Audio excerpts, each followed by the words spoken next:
also a matter some places. I hate to even think about it.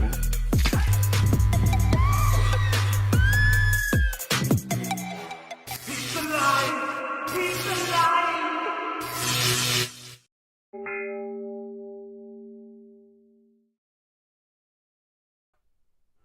Welcome everybody to a very special episode. I see our guest is waiting to a very special episode of Pizza Live. Pizza Live! My name is Shanthan Jetty. This is Shanthan Jetty Art, and I am streaming from the heart of Lovecraft Country in the birthplace of American religious liberty. And I've got some special stuff to do, and we're going to get started with this movie out of the gates. I'm going to see if I can make this work first before I actually really get into the playing of it. So let me see if I can get the work. Guest is in the green room. So now let me see if I can make this happen. Uh-oh. I think I see my guest, a little blurry.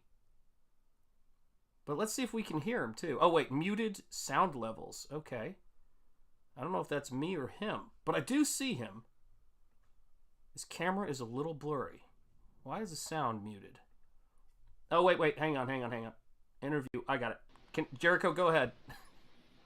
Can you hear me? Yes, I can hear you. I can't see you. You were a little bit blurry, but we've got with us Jericho Green in the house. It is great to see you, my friend. How are you doing? Great, man. How are you? Good. I cannot see you on camera. You are in darkness, my friend. The fuck?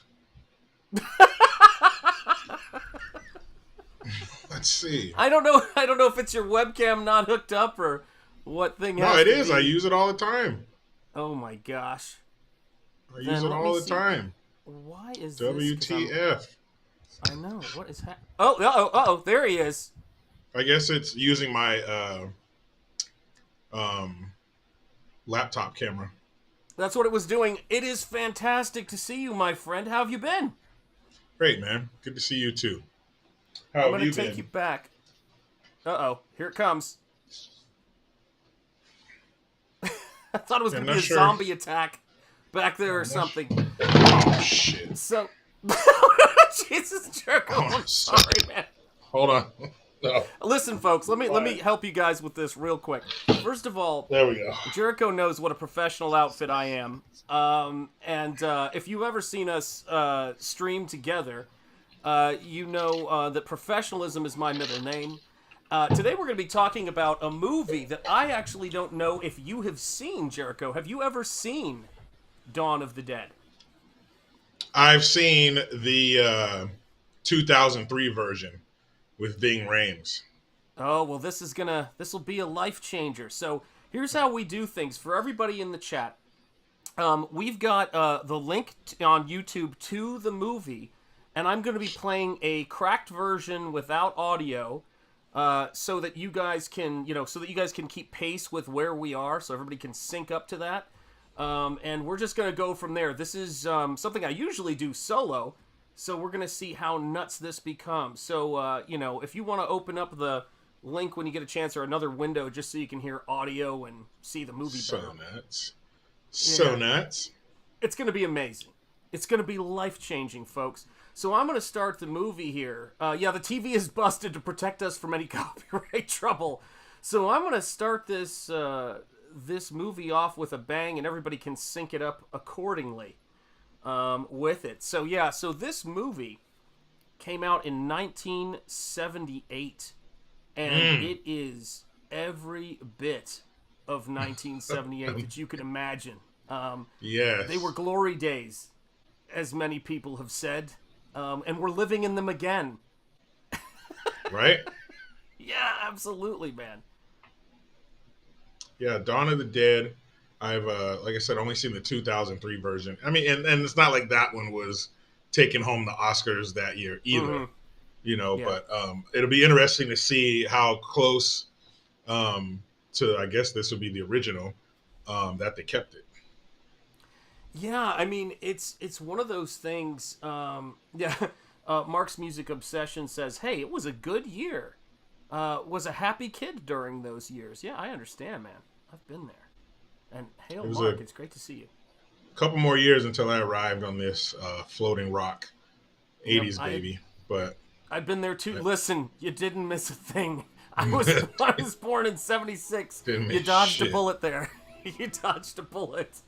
But now it's come back around. And what's so funny about this movie is it is very much the social commentary about what people in the 70s were thinking. So, you've got this 1 year. Mark's like, I turned 10 in 1978. There you go. You've got Star Wars coming out the year before this movie. And then you have this movie, is the best way I could put it. Oh. And it's the funniest thing because the movie is, in a lot of ways, it's the bookend for where we are now. This movie starts off with, your usual group of characters meeting. And at the time, filmed in Pittsburgh by George Romero, at the time of this movie being made, malls were a new thing. They had just built this mall, and they go, hey, can we use this as a set to film a movie in a mall? And now, with things like Stranger Things, they're going, hey, can we use this abandoned mall as a place to film? Crazy. So it is the same in that way. In the 2003 version, it does take place in the mall. And yeah, that's a trip to where, our era, malls were everything. That was the place to be seen. That was the place to hang out. And yeah, now with filming Stranger Things nowadays are just like, which abandoned mall with grass growing through the floor should we choose to film it in? Because, it's no longer what it used to be. And it's funny because it meant something completely different by the messaging of 1978. It was the idea of, well, this is the evils of consumerism. But for people who lived through the 70s into the 80s, they're like going, oh, it was a symbol of, it was like our cruising. Like in the 50s, people would go cruising. In the 80s, you'd go to the mall and walk around with your friends to meet people. So, very different. But yeah. things are falling apart. This takes place after Dawn of the Dead. It's, of course, in color. It was about a decade afterwards. And it's fascinating to me. You've got the talking heads. You've got the, bigger scale of, not a small town or a tiny house, but all of civilization collapsing. And Pittsburgh, not the hotbed of movie making. No, it's not. No. Pittsburgh, L.A., New York, something like that. Pittsburgh doesn't have a lot of film credits. It does have Abducted, starring Taylor Lautner from 2013, if you want to claim that. Perfect. Come on. So you're saying its record is flawless, right? So, come on. In a roundabout way, yeah, that's what I was saying. Exactly. It's Pittsburgh's batting 1,000. Yeah, it's batting 1,000. Reacher was filmed there too, so I guess that takes away from the Abducted. It makes that a little better, but I think you're talking about several classics, for different reasons. In a sense, the Pinto was a classic. Ugh.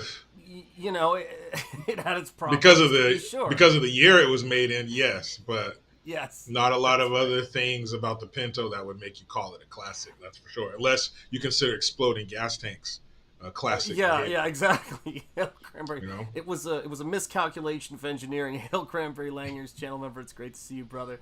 Yeah, and what I think is so fascinating about this is that you're seeing classic. Yeah, the breakdown of all these people. Bunny ears. The classic bunny ears. How many bunny ears did you put up as a kid? I must have put up tons, hundreds of them. That was a thing. Thing. Put up bunny ears behind somebody. Yep. Good shit. I met my hero Todd McFarlane, and I have the photo over there where me and my friends were standing behind him in a photo, and he turned around and he went, hey guys, put bunny ears on me and I'll pretend like I don't notice. And me and my friend were like, it's terrifying. But dude, how long has it been since you put the bunny ears up? Jeez. Well, now when I do it, it seems like it's a political statement. So you've got to really get it behind somebody's head, to really. And if you're in Australia, that means I guess that's like the Australian version of the middle finger. Yeah, which I was surprised to know, because here it's such an innocent thing, but there it's like, it is. what, you know? Look at Um, these million yeah, sets of bunny ears. Yeah, go ahead. we're in the 6, 7 digits of putting up bunny ears as a kid because it was hilarious. But let's talk about that pizza down there. That looks delicious, by the Mm-hmm. way. That Oh looks, yeah. looks really good. This is the thing that's so fun about this is that I'm trying to help people to embrace carbs. So the room that we've got here is the famous room that Dwayne Jones was defending in Dawn of the Dead, and then I just spruced it up a little bit, put a semi new TV in it. Let's be honest, and then I put in Yeah, the last steaming 10 pizza years. to try to sell pizza. It never gets cold, you know. But I would And put, as far as selling, I would put pizza up there with crack and meth. mhm, Do you have to sell carbs? yeah, I That's agree. you're not keeping a lot of inventory when it comes to carbs. They kind of sell themselves, and they Yep. are delicious. Yeah, I mean, I like this guy. He's my favorite racist of all time. You know, he's really, he doesn't have the most articulate way of being a bigot, but he's like, have to get those foreigners. It's like, and And I'm I going to be honest understand. with you. I don't know if you're easily offended, Jericho, but you're going to see some people pretending to be Puerto Rican that I'm Uh not oh. entirely sure are Puerto Rican. They Who's seem who's not a big fan of brown face? I love it. well, this is more red face. You're gonna see it in a look at Oh, this guy. all faces. And this is starting off. I'm assuming this isn't a very long movie because they're getting in it right now. Oh, it's a long You know, movie, but you'll hopefully is it? escape before it's over. 'Cause, a lot of people are getting shot in the head right now. So Mm-hmm. they're because we're about maybe less than 10 minutes in, 5, 10 Mm-hmm. minutes in. They're already shooting the shit out of people, Oh yeah. which I'm a fan of. I'm Mm-hmm. okay with that. But Oh, if we're talking, go ahead. oh, there's a fella right Yes, I like the look on your face. there. He is. There he goes. God bless him. That was easy to see. Like it wasn't like who. That was very easy to figure out Mm-hmm. who's wearing Yeah. the Puerto Rican face. But if you're Yeah. gonna mention brown face, you'd be remiss if you Mm. didn't mention the great Brandon Lee Oh yeah. in Laser Mission. That's Right. the template that every other brown facer, if that's a word, Mm. that's where they look to for their inspiration because that thing was ridiculous. And throw in the mustache as well. Well, we have some disagreement, obviously, in the chat, as happens. Some You. think of excellence on a higher level. Oh yes. So, and if you just saw that sequence that just played of the head explosion that just played Yeah. a second ago, what's beautiful about that is, and this is a slight spoiler alert, they were originally going to kill the blonde female lead in this flick, and they decided not to. So what they decided to do with the fake head they made of her is just paint it brown and blow it up. So if you go back and watch, it looks exactly like a bad version of the Ah, there's another one. It's a multiple heads popping Yeah. in here. Mm-hmm. And so let me get this special. straight. You take the gas mask off in Mm. the middle of the gas and then yell. Got it. Yes. I was always told you keep the gas mask on until the gas dissipates, but these guys are unorthodox. They're taking the mask off in the If I middle of the remember, smoke. if I remember correctly, you don't have any real tear gas experience, Jericho. Well, Sean, I would say I have one experience in particular that will Yes. stay with me forever. And I guarantee you, if we didn't have to, we wouldn't have taken the gas mask off in the middle of said gas. That's for sure. Well, you've also shared with me the lovely experience of watching others have the same experience while eating popcorn and chips. Yes. It's- One guy, one of the instructors was standing in the doorway with no mask on. And damn, yeah, he was barefaced and loving it. And room was full of gas. And I think he teared up a little bit. But yeah, he was he was amazing. He was Oh amazing. man, look at these beautiful zombies now in living color. Oh dear. That looked like Michael Winslow. I know it's not him, but it looks like, it's like Michael Winslow. Oh, God. Hey, what? You didn't clear the house? Look at you Yeah, got zombies coming out of the back room. This is sad now. Look, I think we Come all on. love our spouses and our partners, but when you go zombie, it's time to break it off. That's it. You know, oh dear. That guy like a zombie pimp. Him right there in the Yeah. There's like a Richard Pryor zombie. I think that was more of a. It's funny you noticed the zombie. I noticed the hamburger helper shoulder, but everybody's got a different. He's been bit by a zombie, and he's like, you know, I'm out of here. There's my man, Timmy Mello. Good to see you, brother. Bam. Yeah. I wonder what they use for the brains. Like I wonder if was it like red oatmeal or something like that? Because judging by this movie, they went through a lot of it. Jeez. Well, the guy who did the effects for this flick, and he makes a cameo as a biker later, is the same guy who played, I believe the character's name was Sex Machine in From Dusk Till Dawn. He's a famous special effects guy. Okay, yeah. And this was his start, and so it was really just hamburger helper and like an M80, like is what it seemed to be. I don't know. Yeah, the bites are, leave a little to be desired. They do. Yeah. Come on, man. Don't shoot yourself. Did he get bit? No, he didn't even get bit. Why is he going to shoot himself? No, he didn't get bit. He didn't even get bit. Yeah. Just a puss, that's all. Yeah, he's like, come on now. I like this guy. This guy is excellent. He makes his appearance like the Punisher. Like, they clearly kind of know each other, and they clearly are kind of reluctant pals in the sense of what they're dealing with. But that guy, he kind of makes his appearance like, I was like, where the hell did you come from? Yeah. It's just like, I'm in the basement. And he was already in the basement while those guys are upstairs grappling with the zombies. He was in the basement. Are you hiding? Yep. What's going on here? Well, man? yeah, I was thinking that initially until, one of the great things about the 70s and these kinds of movies that are made this way is you get characters like this. And I remember seeing this and going, so they just found this guy and they go, you would make a great character in this movie. He was in something else. He looks familiar. Wait till you see what else is that guy zoom in? out. No, he was in something else. I can't make play like a cop or something. He's missing a leg with his crutch, which I always thought was so fascinating.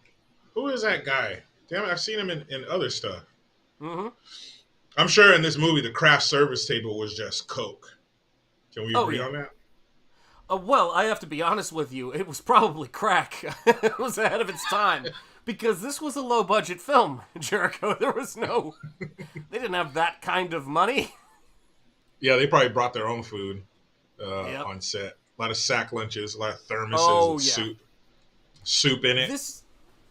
What's so funny about these movies, and what I love about them, and it's why it's a strange thing to look at the Zack Snyder Dawn of the Dead, which a lot of people are fans of, as a fun, like, action sort of zombie movie, is that this stuff was made with such a low budget. I mean, these folks were just showing up and, trying to make a movie.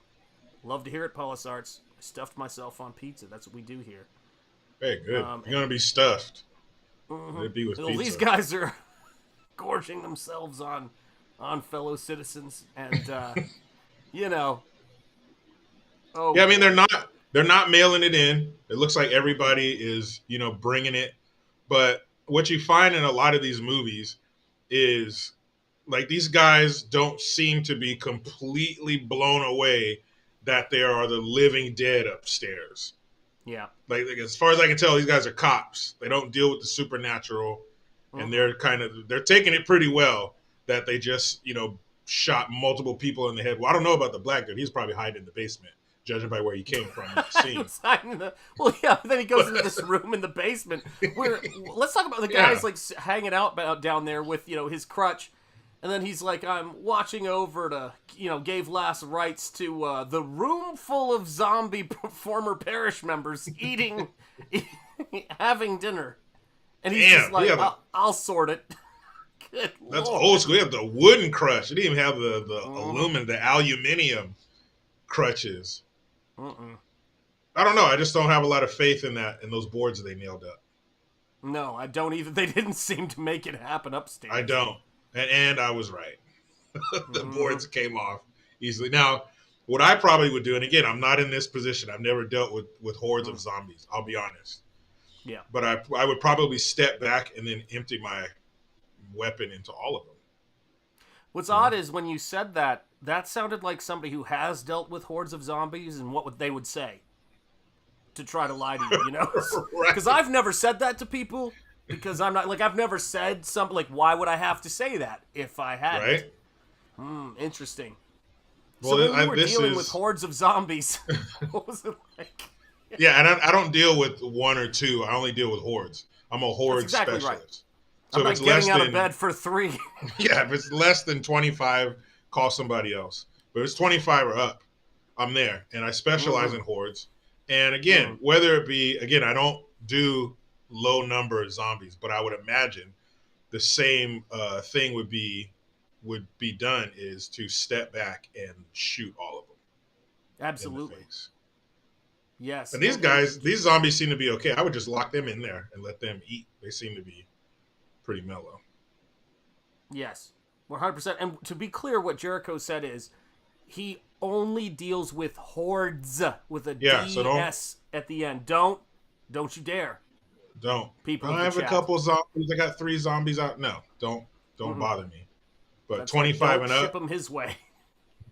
It's a waste of my time. Stop it. Yeah, that's a waste of my time. Racism, says emo trash. Yeah, there's concern. There's concern. Yeah, exactly. I'm open with my racism against zombies. I only kill white zombies. If they were white. Timmy Miller says I resemble that remark. And these are now in the Dawn of the Dead, the newer one. I think they were the slower zombies, a little faster than these guys, but still pretty slow. But you get into like 28 days later, 28 weeks later. Those are the fast movers, as they say.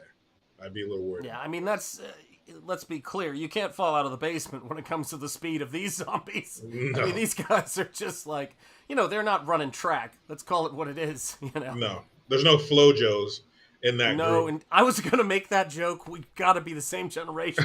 Flojo was like everything. We're like, you're not Flojo to everybody. Yeah. And if you know, you know. But with the Army guys who are showing up now, again, I'm not in their shoes. I'm not in that basement slowly shooting slow zombies in the face. But I probably wouldn't burst through a door without announcing myself first, because there's guys on the other side shooting people. Or zombies, excuse me. So maybe some coordination, maybe some walkie-talkie back and forth to say, hey, we're here too. But whatever. I wasn't there. Shit's happening at 100 miles an hour. There's zombies everywhere. Yeah, you're not here to judge their journey is the point. No. I mean, it's, that's not what we do here. That's not what we're about. And I do love the way that they were doing these movies at the time. It's very 70s and also 60s thing, is the breakdown of society where people are like, hey, do you guys care? We don't care either. Cool. Well, we're going to take this. You take this. Cool. I'll meet you over there. Very communal way of doing things back then, For some reason, he didn't check on that guy. He's not freaking out that there's a dead guy on the helicopter pad. Just kind of get some gas with his lady. They're probably going to do something, sex-based when they do get the fuel. And I like to think that even if you are running away from zombies, but if you're with your old lady, at some point you're going to find time to, it's only natural. I would. Yeah. Of course. Probably a nice quiet spot, How can you think of that at a time like this? I can't help it. Yeah, I mean, he's, listen, that's how it goes sometimes. Timmy Miller says, develop a taste for long pork, and all of a sudden you're discriminated against with people wanting to dodge you between the eyes. That's right. Man, this zombie bigotry, I tells you. Yeah, Timmy, you're right. You're right. It knows no bounds, man. Mm-hmm. Whether you're dead or you're alive or you're a zombie, there's going to be racism. And I'm okay with that. 100%. I'm okay with it. I'm up front with my racism. You know, I'm not sneaky with it. You know, I'll let you know. I'm like, you know, I'm the mullet, you know, dually pickup driver, not my daughter kind of zombie. I'm clearly racist, labeled. You know? See, that's weird. I always assumed from what I know of you that you were riding a horse, but at 1,000 miles an hour. I've done that too. Now, I'm no equestrian expert. Again, I'm sorry if you brought me on here to be one. I'm not. No. But as a 9-year-old kid, it felt like 1,000 miles an hour. It was scary as shit. No, dude. Listen, I have been on a horse at a slow walk and thought I was going to die. And this is coming from someone who's been on the back of an elephant. And the horse still scares me more. All right? Those things aren't kidding around. You know, on pavement, too. So if I fell off, it was going to be bad. It was going to be bad. I mean, it would have been over, actually. But, hail, Admiral. It's great to see you, brother, in the house.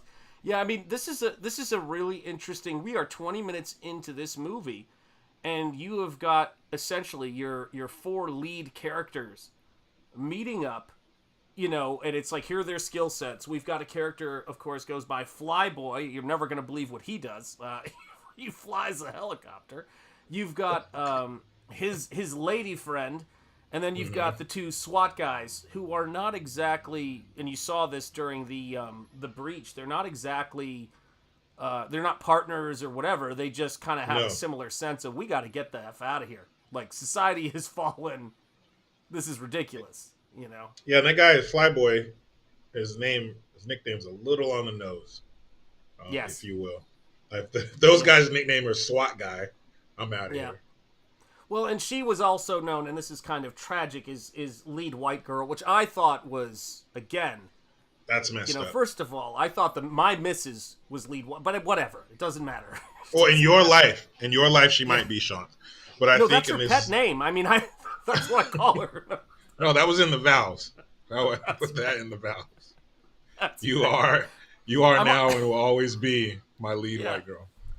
But in a weird twist of events, I'm also being divorced. So it's, odd, Well, Sean, I wish it wasn't happening, but I think we know why. I think we know why. Listen, there's not a jury in the world that's not letting her have everything. Like he said, what? Say that again, miss? Exactly. Yeah. That's right. You win. Yeah. Oh my gosh. Well, I told you them only what my half? first vetoed nickname was, and then it was over. I was sentenced. You sure you only want half? Because we can give you more. That's exactly right. You want any organs this kid's got in him? I mean, speaking of, I mean, it's wild to think about this too, because with these zombie relations have been down since 2020. You're absolutely right, Timmy Mello. Which is a shame. Michael, it is great to see you, man. Yeah, that would have been awesome. I said lead Fly Girl. That would have been amazing. This is Flyboy and lead Fly Girl. God, that would have been beautiful. It's J-Lo. Bring her on. Lead Fly Girl. Excellent. I missed that show, man. That was a good show. One of the best. God, I love it. Ooh, Nobody was safe. One of my favorite characters, and I think it's always been one of my favorite characters, but it's ratcheted up a little bit looking through the prism of whatever this is we're in now. But Handyman. 1978. Sorry, go ahead. Handyman. Where you up and away. Let's bring that character back, please, because that shit was hilarious. And let me say, I respect that as an answer, but I will always spend more time quoting Fire Marshal Bill. Let me tell you something. Let's just say, hypothetically, it's ridiculous. And it was some stupid, ridiculous thing that would never happen. But that's that's where Fire Marshal Bill shined, if you will. Yes, he did. He did, and I'm guessing they would not have allowed children to watch that for fear nowadays of emulation. But this is the funniest part.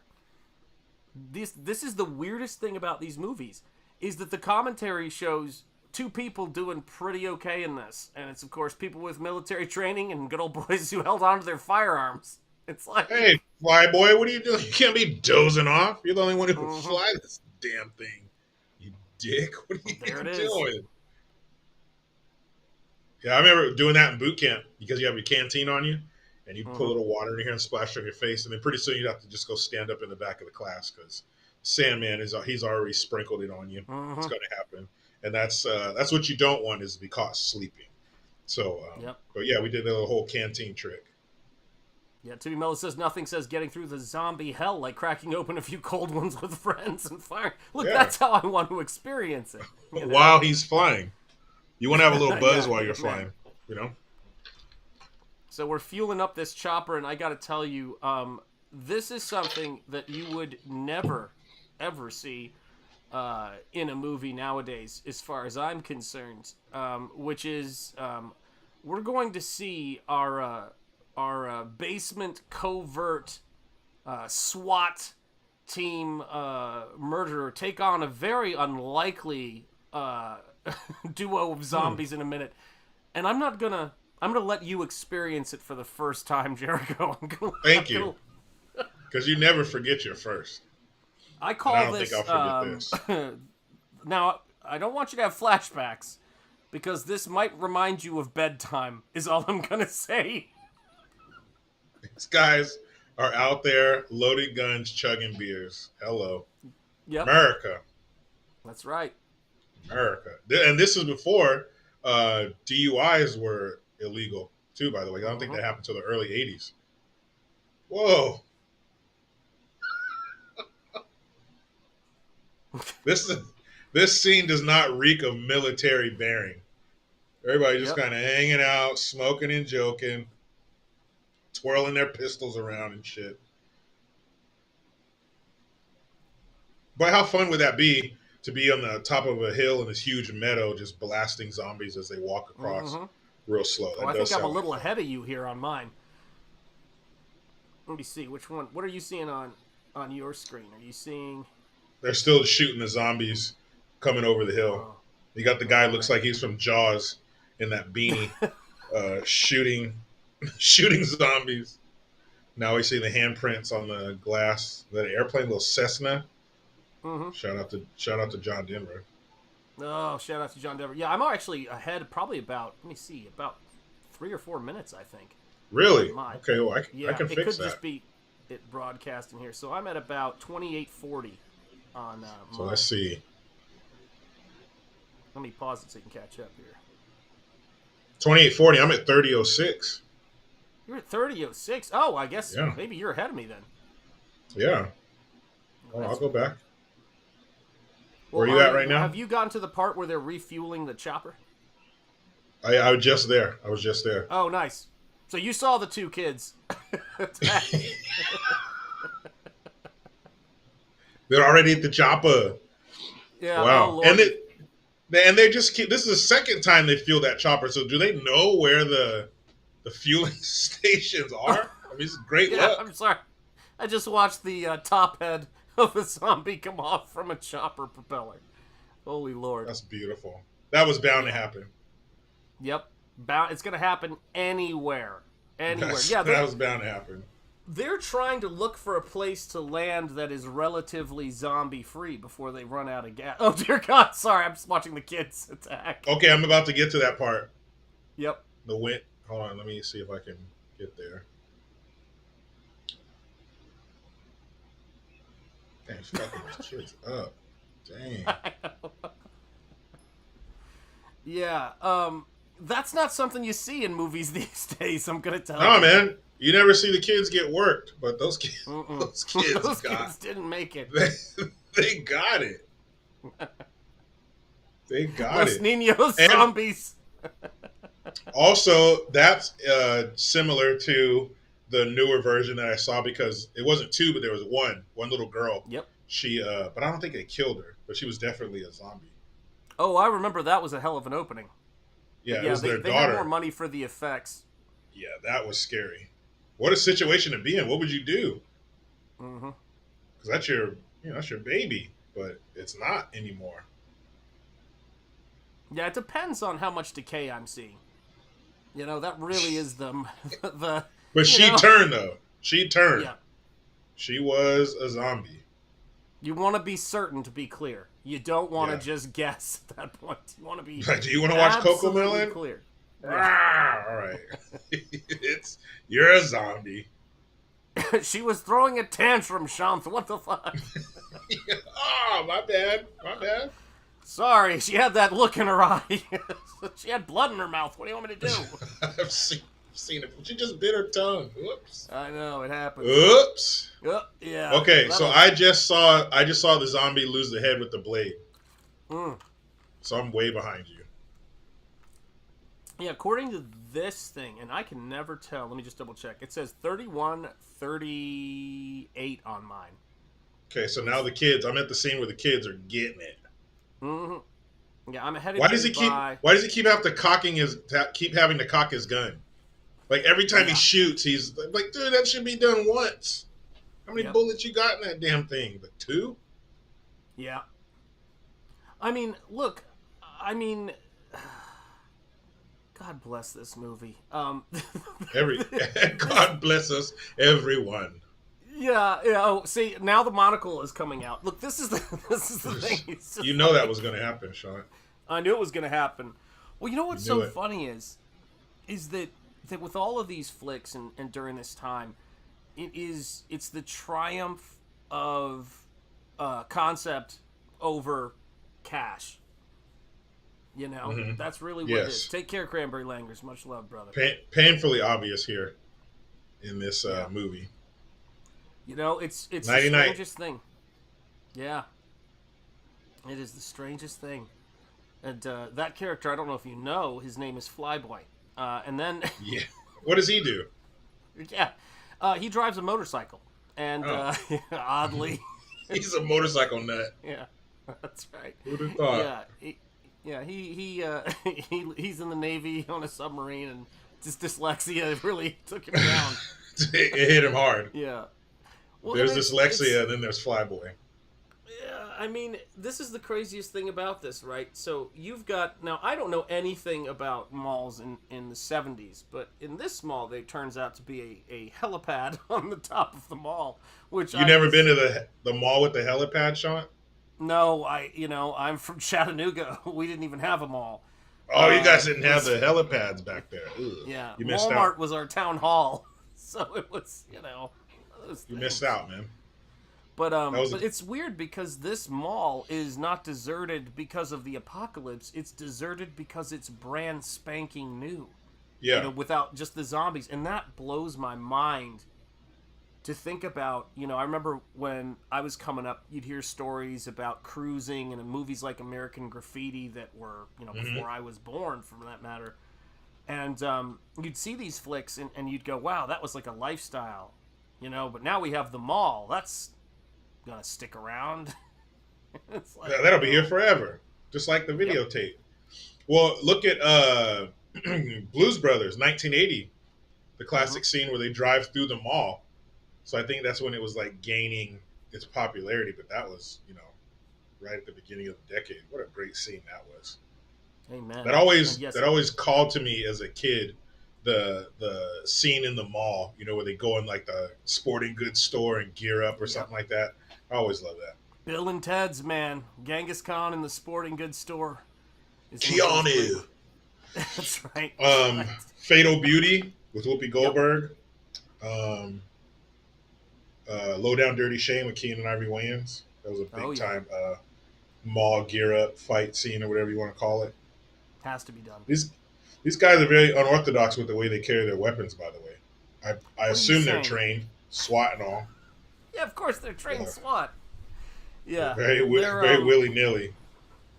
Yeah, I mean, I don't know, man. I really don't know how you do it, man. I don't know how you do it. Watching some of these flicks, dude. This hurts. It hurts. Yeah. And you know how old you are if you recognize that L-shaped flashlight, by the way. That's old school. That is. Yeah, absolutely, man. And yes, shout out to Cranberry Langers. You know, that's what it is. Yeah, for the shoppers on the go is what people are saying for the helipad. Pier 1 Imports, John, for the shoppers on the go. Yeah, when whoa. you really want to get in, get some chinos and get out, you Yep. hit that helicopter pad. My God. Yeah. Well, good for them. Lucky for them, Yeah. all these got these helicopter pads everywhere because it's kind of their way of getting around with old Flyboy, the motorcycle enthusiast. Yeah. Almost seems like, you know, the script kind of just needed it. Yeah. Now look, these guys, there have to be 10 helicopter pads in this what seems to be kind of a rural, one of my least favorite words, this rural small town. We gotta find one with 10 helicopter pads in it. No problem. Yeah. Yeah, I mean, it's like one of those things, the zombie apocalypse when they're on the naval vessel and they just pull into the dock at the mall. Like, you just go, wait a second. You never been to a dock mall? You've Sean, never you gotta seen a get out more. submarine pull up to a mall, kids. You never seen the dock mall? Your childhood my sucked. Yeah. That's where we all hung man. out. And how can Flyboy just take a nap? I don't know. I don't know about you, but my heart would be racing, to say the I'd be a least. little nervous. A little bit. I'm not gonna crash out in the zombie helipad mall. I'm not doing it. Yeah, I mean, it's one of those things where, I'm not a scientist. I know that's probably shocking. But I would think at several of the scenes in this movie that your number one job would be to just protect Flyboy. Like, I wouldn't have him playing cowboy out and about because, frankly, nobody knows how to fly a helicopter but him. Just throwing it out there. Hey, Flyboy, keep your head down. All right? That's all you got to do. Keep your head down. Yep. Stand behind lead white girl, and we're going to get you through it because we kind of need you. Yeah, absolutely. Hail, awesome. It's great to see you, brother. Kind of need Yeah, you. there is some weird stuff. My God. Oh, yeah. And I feel like the only thing worse than the visuals would be the dialogue. What do you feel say? like I'm missing out. What's the gem you just listened to? What was the gem? But watching this woman talk, like it just seemed like she's just saying some crazy shit right now. And they gave her a gun. Flyboy, keep your head down. Oh, they're leaving her. Uh-oh, that's never good.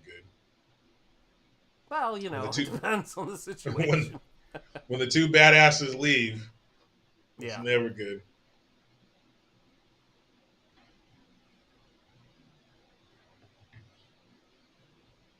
It's a thing of beauty. Nice long hallway. Yeah, I mean, it's kind of weird because one of the things that I think this, does, and one of the things I'm fascinated by, is that it's like they actually make the mall, like the back areas of the mall, really creepy, like the shining corridors. Mm-hmm. So I think that was kind of one of those interesting. Yeah, Janie's got a gun, says John. Yeah, where are the donuts? Is what they're wondering. Yeah, of course. Look at these hallways, man. My God. Oh, control room. SWAT team. Mm-hmm. It's very spooky.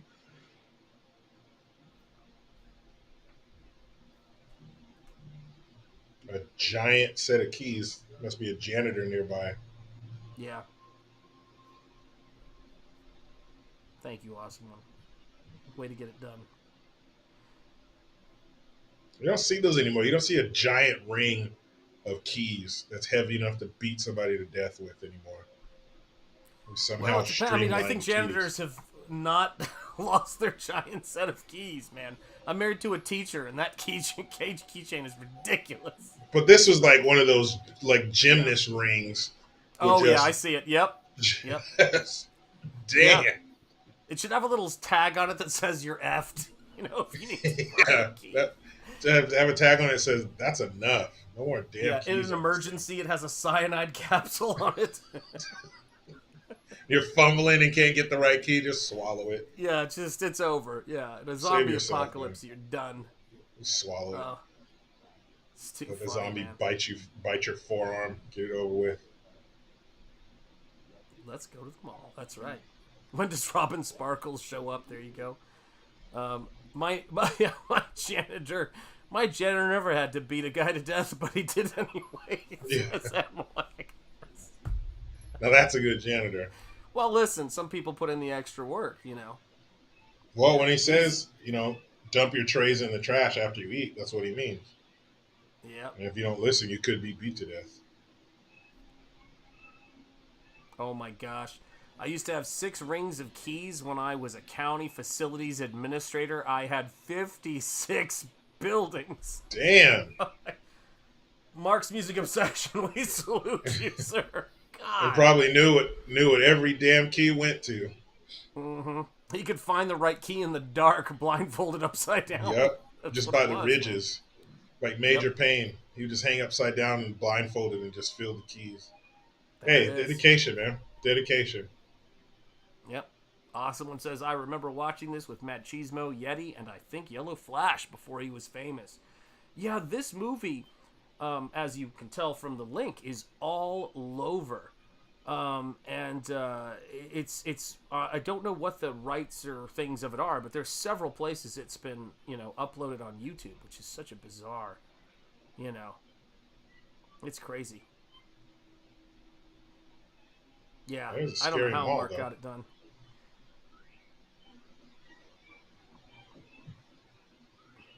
Like the zombies just going about their business. Just walking around, bumping into shit. Going up the escalator.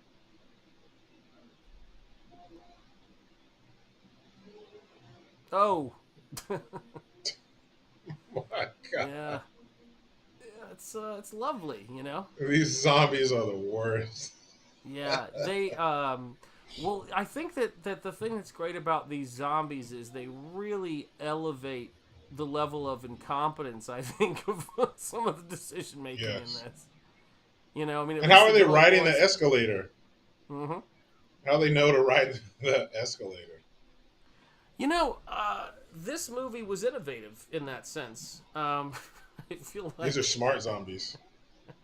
I think one of my favorite bits of dialogue between two characters in any movie has to be in Wedding Crashers, between Owen Wilson's character and Will Ferrell's character, when he goes, I'm not judging you because in a lot of ways I think you're an innovator. Yeah.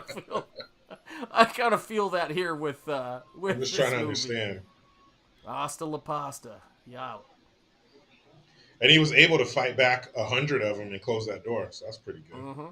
Yeah. He asked for a horde. He called up. He's like, and I'd also like a horde of zombies. Yeah. Can I get a horde, please? Like, we might have one horde left. We might have one horde left. I'll check. Some guy with a cigar sticking out of his mouth that he doesn't light. He just chews on it with a dirty wife beater. What do you need? A horde? I'll check. I might have one left back here. Thank you, man. Appreciate it. It says on your site that you have one horde. Now I'm calling, and you say you don't. I want my horde. Yeah, it's very much like Best Buy, right? It's like it says you have it there. I'm looking at my phone right now. It says you have 2 hordes. One of the guys go check.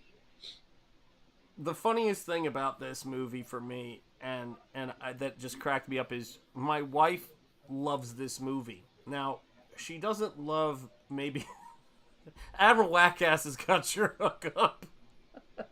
Thank you. It's a different. I knew there was a website. Yeah, you take that D out of there, and we're at a different website. We're in a different reality, right? Totally different. Or maybe not. Maybe not. She watched this movie and she goes, how great would it be to just live in a mall? And I went, here's the thing. Sooner or later, the deliveries stop. It's like, it's not... But if the deliveries didn't stop, right. Yeah, there's everything there. You got, JCPenney or Macy's has the bedroom section for you to sleep, kitchenware, sports, entertainment. You got a movie theater there, I'm sure. Maybe an arcade if we're in the right decade. Yeah, man, that'd be cool. Probably get a little lonely. Absolutely. But it'd be great, when your wife pisses you off. You go to your end of the mall, I go to mine. Listen, I'm going to hold up at Auntie Anne's. You go to hell. I'll be at Mrs. Fields. Don't talk to me. Be working on my type 2. Get out of my face. Get out of my face, woman. Oh my god. Yeah, well, you know what's so funny is when's the last... Well, because you've got younger people, but when's the last time you've been to a mall? An actual, like, indoor mall? Recently, probably. Or not? Yeah, pretty recently, probably a couple months ago. Yep. Went to the mall. Because, you know, everything can be done online if you really wanted it to. Yep. Everybody has a website, similar to horror.com. But it's a little bit of the experience, you know? Yeah. Carrying those bags around and taking the kids shopping. It's still there. It's still alive and well. There's a huge one near here called the Galleria. Yep. I think every mall's called the Galleria, right? Mm-hmm. Every mall's called that. But yeah, it's a huge one called the Galleria. Multiple floors. I wonder if there's ever been someone who took a mall and turned it into like a house. Like they live in it, but like, you know, remodeled it. That'd be cool. It'd be giant. Might be happening soon. Yep. Yeah, the number one site for all your horde needs is that whack-ass. Horde.com. And you know what's funny is, I mean, I haven't been to a mall. I think, you know, I shudder to think how long it's been. Probably over a year. And I went to one to go see a movie. It was just attached to a mall, the theater, and it was a trip. Like when I was walking through there, it's so different. You know, like who's in there? Like it was just packed with like families, and I mean there were actually a few families there, but it was just packed. Like it was the center.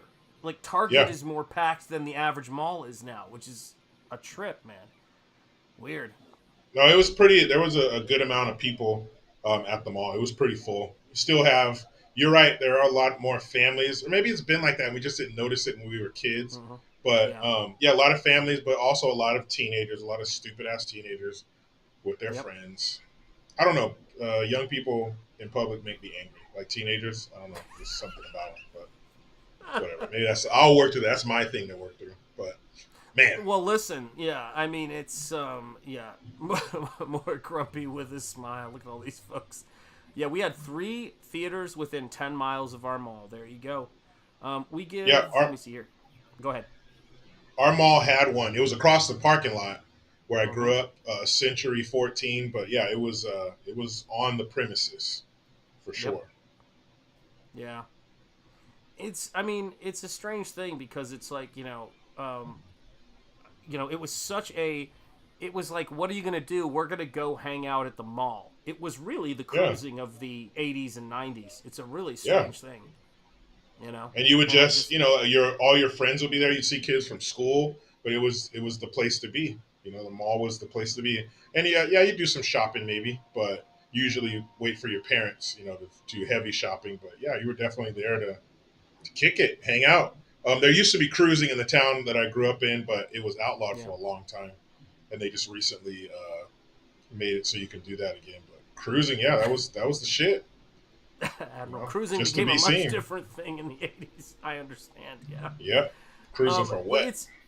It's true, it's we actually had cruising still in my town. In, Chattanooga, people would cruise on Brainerd Road to meet people. It was kind of like, because the 80s were a little bit of a 50s, echo. And I think we're about to go back there right now. I was telling my wife that she goes, shouldn't we be in the 80s by now yet if your theory holds? And I go, no. Why I'm excited to watch this movie is because this movie is 1978. And we are in 1978 right now. You're going to see something in this movie that looks very similar to a hairstyle right there that we have today, which is you're going to see the Hare Krishna walking through, and they've got the shaved head with the little lock, and then you sometimes see the sideburns. Tell me that right there, if it comes up on your screen when she turns around in camera, does not look exactly like what counterculture is today. It's the same thing. It's really shocking to me, or what it was a couple years ago. I think it's even started to fade out a little bit, but it was certainly big in the 60s, and it was just starting to fade out in the 70s. And apparently now you can just knock zombies over. He ran by and punched that dude in his face. I kind of like that. He ran by, just punched the zombie in his face, and then picked one of them up and tossed his ass over the edge. over the side. You know, you start to fall in love with these characters a little bit more and more. Yeah. Anytime you can see somebody picked up and thrown over a ledge, that's my kind of movie. Oh, yeah. And this movie's got it. Mark's Music Obsession says, we had a cruise circle around my hometown, which included a shopping center, which had a theater, arcade, etc., like a mall but outdoors. And Timmy Mello says, the meme became a reality. And yeah, I mean, for me, looking at all of this stuff and looking at you know, because I hear we talk about this stuff all the time, is it, you know, before cell phones, you would talk to your friends on your landline and say, we are going to be at the mall at this time at this place, and you just had to work it out if you were late or early, wondering where everybody was, you know. And it was, for me, it was a different thing. And so you'd meet strangers at the arcade and play, you know, Ninja Turtles with them, you know, the 4-person beat 'em up, or Mortal Kombat, or and you saw thing. You got to test your skills in the wild. Because at home, you're kicking ass, but you run into some kid at the arcade, and you're like, oh, I ain't shit. Okay, thank you for putting it all in perspective for me. This morning, my daughter, she's almost 13, so she has a bit of an attitude, if you can believe that. And she got a little mouthy, so I said, all right, your phone's gone. And her friend and her mom and her friend's mom usually come and pick her up in the morning from school. And she says, how am I supposed to let her know? How is she supposed to text me and let me know that she's here? She's sitting at the kitchen table eating her breakfast. And I go, watch this. And I open the shutters.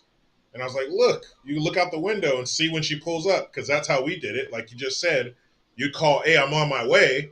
And then that was it until you saw them. There was no, I'm right down the road, 5 minutes away. Here I am. And you just, like I said, look out the window and you'll see her. And guess what happened, Sean?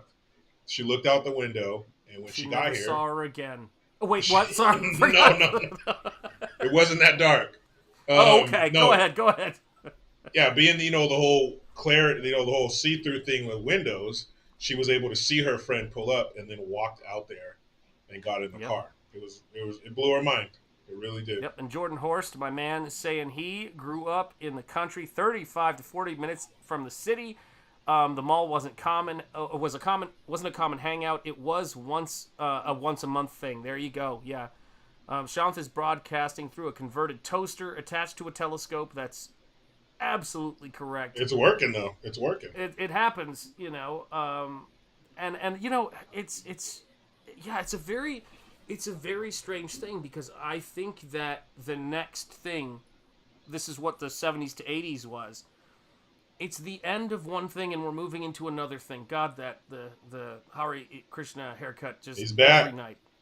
It back. Just creeps me out. Yeah. But we're moving to a new place right now, which is, I think that you can only keep people depressed for so long. Like, people just get to a point where they just start laughing at the idiocy and don't care. And I think we're quickly getting there. And I think we're this getting there. Movie, you know, so is the end of that.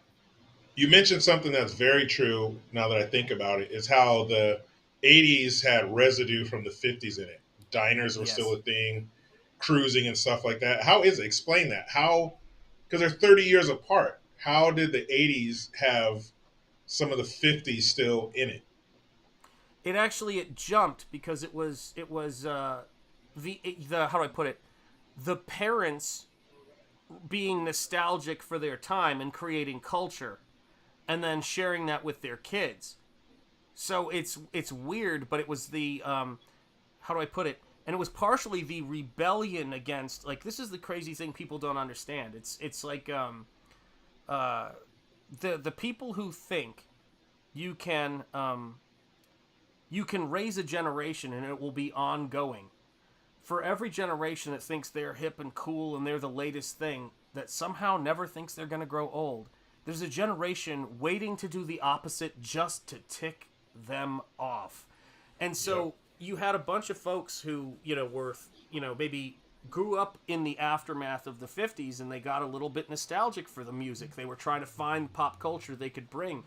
And the most popular pop culture American created show that people wait for the next season of, it seems to me consistently, is Stranger Things. And it's an 80s show made by people who didn't grow up anywhere near the 80s. And they were, I think they were born in the like late 90s maybe, but they get it because they're not nostalgic for it. They really thought it out. And, it's a wild thing. So I think I don't know, man. Yeah, parenting, 100%, says Michael. Yeah, I think it is the parenting. People still had the principles of God taught to them. But you know what's odd? And you're right, but it's crazy. The 70s and 60s did everything in their power to eradicate it on scales that we don't even recall how bad it was. It's you're going to see that in this flick. And then a movie like Star Wars comes out, and, like a romantic, optimistic, the old stories, and people rediscovered that. It was a shock. Because people in the 60s and 70s were like, didn't we kill that with crystals and the Age of Aquarius and, all this stuff? And it didn't work out. People were, and I think that's what you're seeing right now. Look at our chats, for God's sake. Yep. Yeah, the nostalgia is powerful. It has an immeasurable power. And I've asked you about this before. When you look at the cartoons, the old Tom and Jerry's and stuff, and Bugs Bunnies, the 50s, the 40s and 50s, the way they were drawn were awesome. But you get into the 60s and 70s, and it's like, what the hell is this crap? I mean, it was startling. Yep. It was jarring the way that the art just changed and got so just lazy and sloppy, and like it just man, it sucked. I run from those like the plague, man. Every time I see those, I don't even watch. I'll skip, or I just watch them from the 40s and 50s. I don't go beyond that because it was just terrible, man. Just terrible. Well, I think Jordan has it right here, which is this is the hope I have for the world. The 60s was when the communists planted agents in school systems to teach socialism. And what did it produce? The 80s. It produced capitalism, Michael Jackson, Prince, Madonna, Whitney Houston. You go down the list of pop culture icons. It produced the Ghostbusters nakedly making fun of academia. Saying, my favorite line in that movie, which almost nobody seems to get, he goes, here we had an office, we had, tenure, we had resources. You've never worked in the private sector. They expect results, and it's the greatest diss ever. It's brutal. I remember that. And that's what this stuff is. Where I think that there was just as much nihilism. There was just as much people moving away and saying all this stuff is a scam. And then Joseph Campbell reintroduced people to these stories and talking about religion and connecting people. The broskies are live, says Diesel. Diesel, my brother, hail, it is great to see you in the house, channel member. What's up, Diesel? What's up? With love. Bull? What's up, Bull? Yeah, man. Well, then that same thing that happened, in the 80s because of the 60s and stuff, I'm waiting for that to happen again. I'm telling you right now, my friend, 1978, this movie, you were looking at this, and this is great. What year were you born? 80. Well, see, I was born in 76, so I remember 78 clearly, Jericho. Sorry. I remember I was driving to work in my stroller. Yeah. I was like in traffic. I'm like, look at these Carter gas prices. Listen, the thing about it is that it's brother. It's everything is going great, brother, and it's great to see you, man. It's wonderful. This is the thing so funny about it, right? Is that I remember it about as well as you do. This movie is 2 years after I was born, and was it 2 years before you were born? Is that right? Yeah. So we're on either side of this thing. We have no recollection of going to a mall or out in public and seeing a Hare Krishna walking around. And this was a couple of years before, what is this?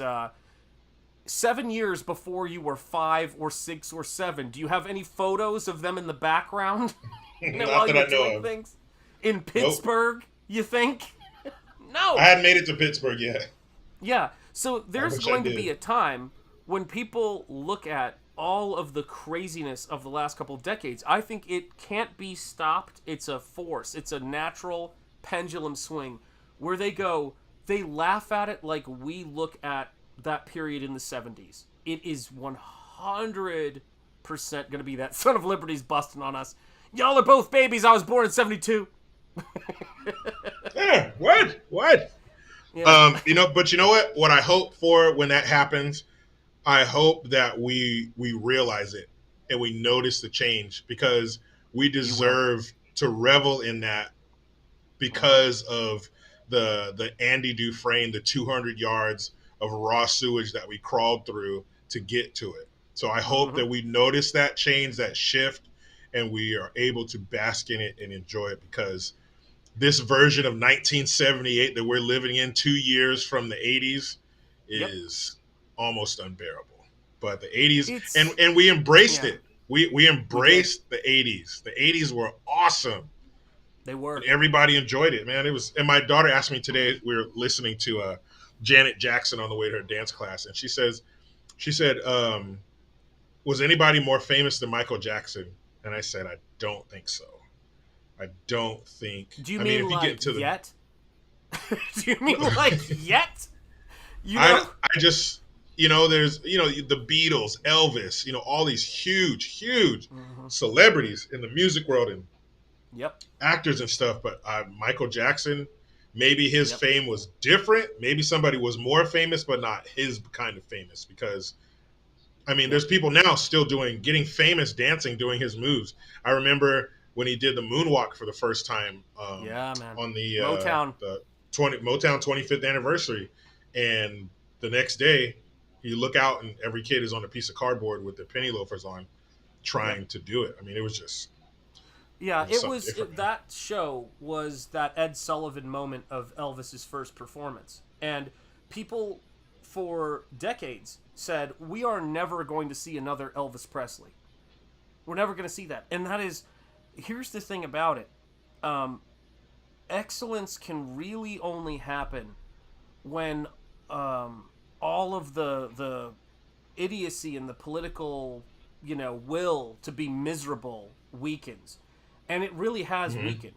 People are... here's what the mall is. Let me explain. The mall had not come on the scene yet. You're seeing it filled with zombies.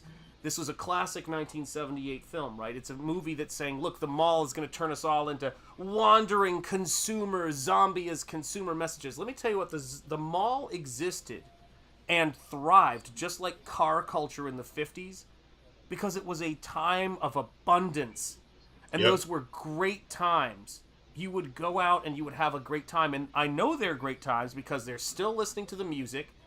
And I am not a nostalgia guy, so I'm as shocked as anybody when people are listening, when an entire generation of kids are just flipping out over the soundtrack for Stranger Things. And I'm like, that's the crap I grew up on. Yeah. Like nothing new. But that's because we've sampled, we've burnt down everything that we can. And the next thing is going to be people saying, I don't want to look at a screen anymore, and it's going to blow people's minds in terms of, I don't want to talk to my friends all virtual. I want to go out and see them and do things. And when you said open the blinds, there's more metaphors in there than you can shake a stick at. My dad would always say that. There's more, whatever, than you can shake a stick at. He'd always say that. Yep, absolutely. Yeah, to see the piles of bikes outside in somebody's driveway, where you just go to play, man, because you just didn't have social media. It was go hang out, like you said before, call somebody and then be there. You have to meet them there because there's no communication between. And we turned out just fine, I think. Right? Yeah, and what's wild is it's like, remember when the soundtrack to a movie was almost as important as the movie itself? 100%, guys. Do they make soundtracks anymore? Because the soundtracks were like multi-platinum albums. Yes. Because it was like an all-star. You had all these celebrities putting their song on a soundtrack, and they were, even through high school and stuff, buying soundtracks to movies. You're almost more excited for the soundtrack than the movie, depending on what it was. There was a bunch of soundtracks that spawned so many hits. Look at Back to the Future. Yeah, and so much like right here, it's like music was the connecting fabric. The chat's amazing. And thank you guys for being here. was the connecting fabric of the rest of the culture, and thusly the biggest part of culture. That is why corporate infiltrators tried to, let me make sure I get that back up there, tried to use the internet age to kill it.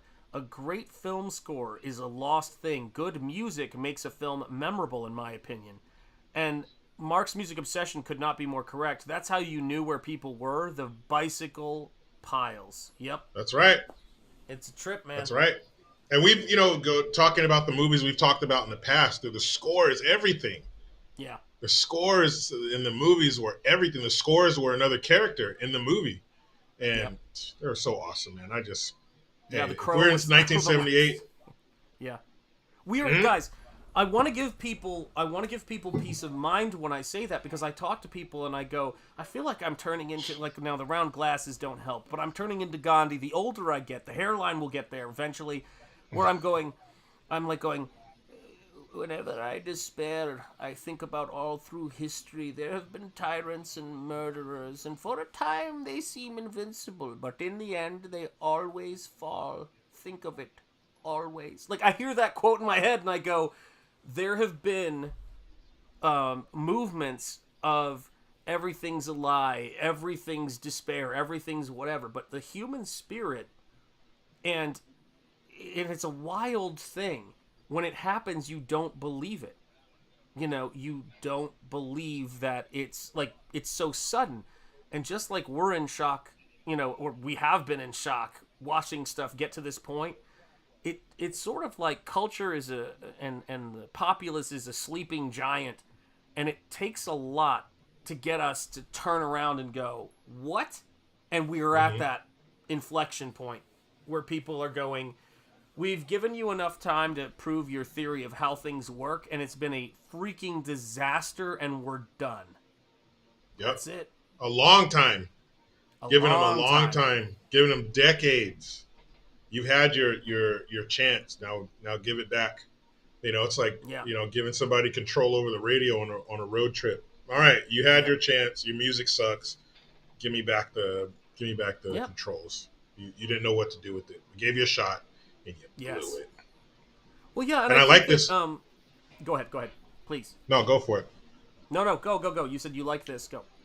I'm gonna say I like this. This whole breaker 19, Smokey and the Bandit 18-wheeler sequence going on here. Come on now. That was another thing. The 18-wheelers and the vehicles. The 80s was about the vehicle. Some tricked out 18-wheeler, a car. Like, it was the vehicles are big in the 80s. I love it. I love this. Shav has always seemed like a Gandhi-like character to me, but with the autism inclined to art. And we've got someone pitching a campaign right here. Barren Soil graphic novel by the Woz, Chris Wozniak, right there on Indiegogo, guys. Back independent books. We are, honest to God, we are pushing back on this stuff. So when someone says to me, this May, and I'm going to say this right now, I don't want to even look at this, but I'm going to look at it anyway. That's sort of how I handle life. I can't look at this, but I will. This book, if I can see when it came out, because I want to make sure minds are thoroughly blown here. But let me see here. So this is 1978. You were born in 80, did you say? Yep. Okay. Let me see if this works. Okay,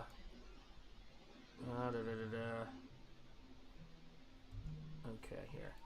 All right. So, let me see here. So 6 years after this movie, brace yourself, kids.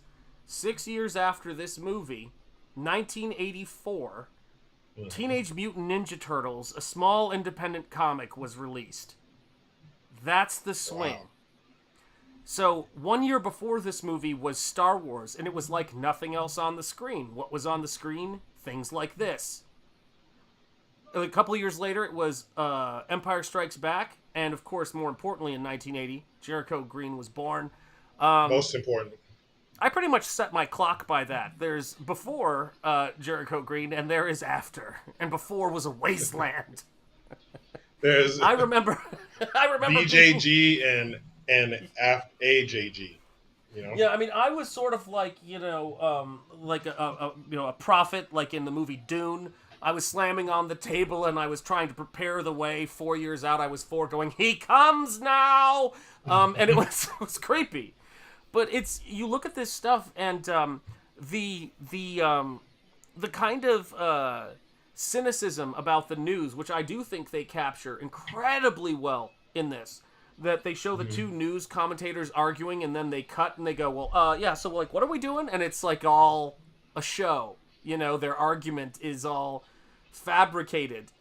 And I think that's really, you see these are the folks trying to make things work, but it's also another sort of dark look. As our buddies here, you've got your loose cannon on deck here. Not Flyboy, of course. No, he's very, very well put together. Yeah, he allows himself to be caught a little bit here. So now you got one of the SWAT badasses. He gets the blood splattered all over his face because the SWAT guy who was hiding in the basement, strangely, shoots that zombie in the face. So is it going to be like the other zombie movies where even if you get their blood in your mouth or whatever, you turn into one, or is this you have to be bitten? You have to be bitten, but give him a few more minutes. It's on. and that's really the kind that chick. Yeah, I mean, this is the thing about one of the most important aspects of this movie that I'm glad they did something with, which was, you've got this one guy, and I think they had a much more nihilistic ending, and they said, we already did that with the first movie. We don't need to do that again. But the idea of this flick was, somebody who is highly competent and can keep a level head is going to be useful in this situation. And that is what our tough guy in this movie is. And maybe that was a little nod to what was coming, in the 80s. I mean, again, I think Conan was 1982. Think about that. 4 years later. The Destroyer, right? No, that was the 84. first one. So Conan the Barbarian was the first one. Yep. Okay. So let me see this real quick because I just want to double check. Come in. Go, keep talking. Go, you go. Come in. There we go.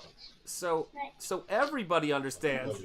Hi. The little people of Stonehenge. It's great to see you. I'm trying to wave. There you go. Good night. Love you. Love you. I love it. But Pumping Iron was 1977, Jericho. 1 year before this. Arnold is on his way. Incoming already. I thought no, you're right. The Destroyer was after the Destroyer's the one with James Earl Jones is in the first one. Barbarian is James Earl Jones. That's how you got that franchise off the Thulsa Doom. The Destroyer was with Grace Wilt Chamberlain. Jones. Yeah. Mm-hmm. Yeah, and Wilt Chamberlain too. He was in that. Yep. Was he in both? Oh yeah. Yeah, he was in the second. Was it? Or was that Red? I always get Red Sonja and the Destroyer confused. I've got to be honest. No, Red Sonja. Reyes Jr. Yeah, and what's her name? Brigitte Nielsen. Yes. Yeah. No, I think that came after both of the Conans, right? Yeah. So Conan the Barbarian was 1982. Okay. Conan the Destroyer was 84. So we are 4 years out, guys, when you were watching this. What is up, Slam and Brandon? It's great to see you, my friend. How are you? Eric Huffle's in the house. Great to see you. Yo, Junior. There you go. So everybody's saying so he had, in 1984, he had Conan the Destroyer and Terminator. Damn. Yep. Not bad. Not a bad year. Not a bad calendar year for anybody. I was reading my wife the movies. I can read my wife the movies of 1978, 1979, all of these years, with the exception of maybe 1977. You get a few. You get Close Encounters. You get this. But once you start getting to the years of Jaws, and then you get into 82, 83, and 84, she goes, did people never leave the movie theater? It was just great movie. 84 is terrifying to look at what happened in that year. But throw 85 in there too. Yeah. Yeah, throw 85 in there. Did you think people, when they were watching, they saw Star Wars, action figures weren't even out until 78, funny enough, the year of this movie. But there was this major change. And, you know, you look at this flick and you look at things like this, nobody had any idea that that we were about to have that massive cultural shift. If this movie isn't giving you Star Wars or Terminator vibes, Terminator is incoming 4 years. James Cameron is making Corman films around about during this time. Think about that. Yeah, from 1982 to like 1989, you know, your wife is right. People didn't leave the movie theaters. Like, you see people walking around in their pajamas, brushing their teeth, and then just walking into another theater, because it was. I mean, you got Arnold, all his movies. You got Rambo in there. Ghostbusters, Back to the Future, and then you get into Batman. What's the name? Action Jackson. You got all these and that's just action. That's just action movies. Just bam, bam, bam, bam, bam through the whole decade, man. Yeah, it was a great time to be alive. Yep, it was. My man Ethan Van Sky for CYBERFROG 3 Red Extermination going back it, and congratulations again to him for the NASCAR that they were able to do the wrap on. Yeah, I think that Tron was 82. I remember those light cycles, like Tron, movies that are getting sequels now. Were like, Tron was like not a big success. It was like considered didn't do that well. That's what our garbage was. It was movies like that. Slam and Brandon says, I was born in 82. So let me tell you what I love about Comicsgate, what I love about the Iron Age space, what I love about where we are right now. This is the proper, healthy... Oh! Listen, I'm going to say this with all due respect, okay? Nerd! Oh, sorry. I'm sorry. I didn't even realize that I did that. You didn't even realize it. And I think somebody has got a little bit of a shout-out in the back of that book for all of his enthusiasm. Some jackass. Yeah. That's right. Very, very thankful for that. But I just wanted to... You're talking about great products and things like that, so I figured it'd be a great time to... You know what's so funny bring that out. And I don't know if you think about this every time you fire up a stream, guys, and I have the link to Jericho Green's channel in the description, so if you are not subscribed, which I highly doubt, but get yourself subscribed, you have to go out there, and we do... That's why it was so fun to do those intro things for you and all that stuff, is because we go out there, and it's us against teams of people making things, and we have got to compete with them when it comes to our books and things like that, because there's a hungry audience, and we don't know what the thing is that's going to catch fire. But this is, this is the perspective of the world. And granted, I do like the firearms for sale in the mall. I'm not against that. Yeah, not at all. But it's a crazy thing, because this was the time when people were thinking it's going to end in a zombie apocalypse, and it led into the 80s. So the teachers hired in the 60s. It's the weirdest thing. It's like the Star Wars quote, the more you tighten your grip, the more star systems are going to slip through your fingers. Who wants to listen to somebody telling them when they're young, for more than one or two generations, it's all pointless? Only people who have got, a lot of abundance around them. When you don't have abundance and people tell you're going through a tough time and people go, and it's hopeless, you're like, get out of my face, dude. Yeah, because you need some hope. Yeah. You need some light at the end of the tunnel. A carrot dangled in front of you. Yeah, you don't like that. You don't want that Debbie Downer nonsense. Yeah, and take care, Emo, and take care, John. Yeah, and thank you again, man, for backing Nosfero, man. That's been the greatest, and it's pleasure. Well, it's weird though, because I found you on YouTube before we met, and I was going, first of all, the car videos were like just putting, like, I was like in a room, my oxygen levels were low, and then those would come on and go, it was good. It was a good thing.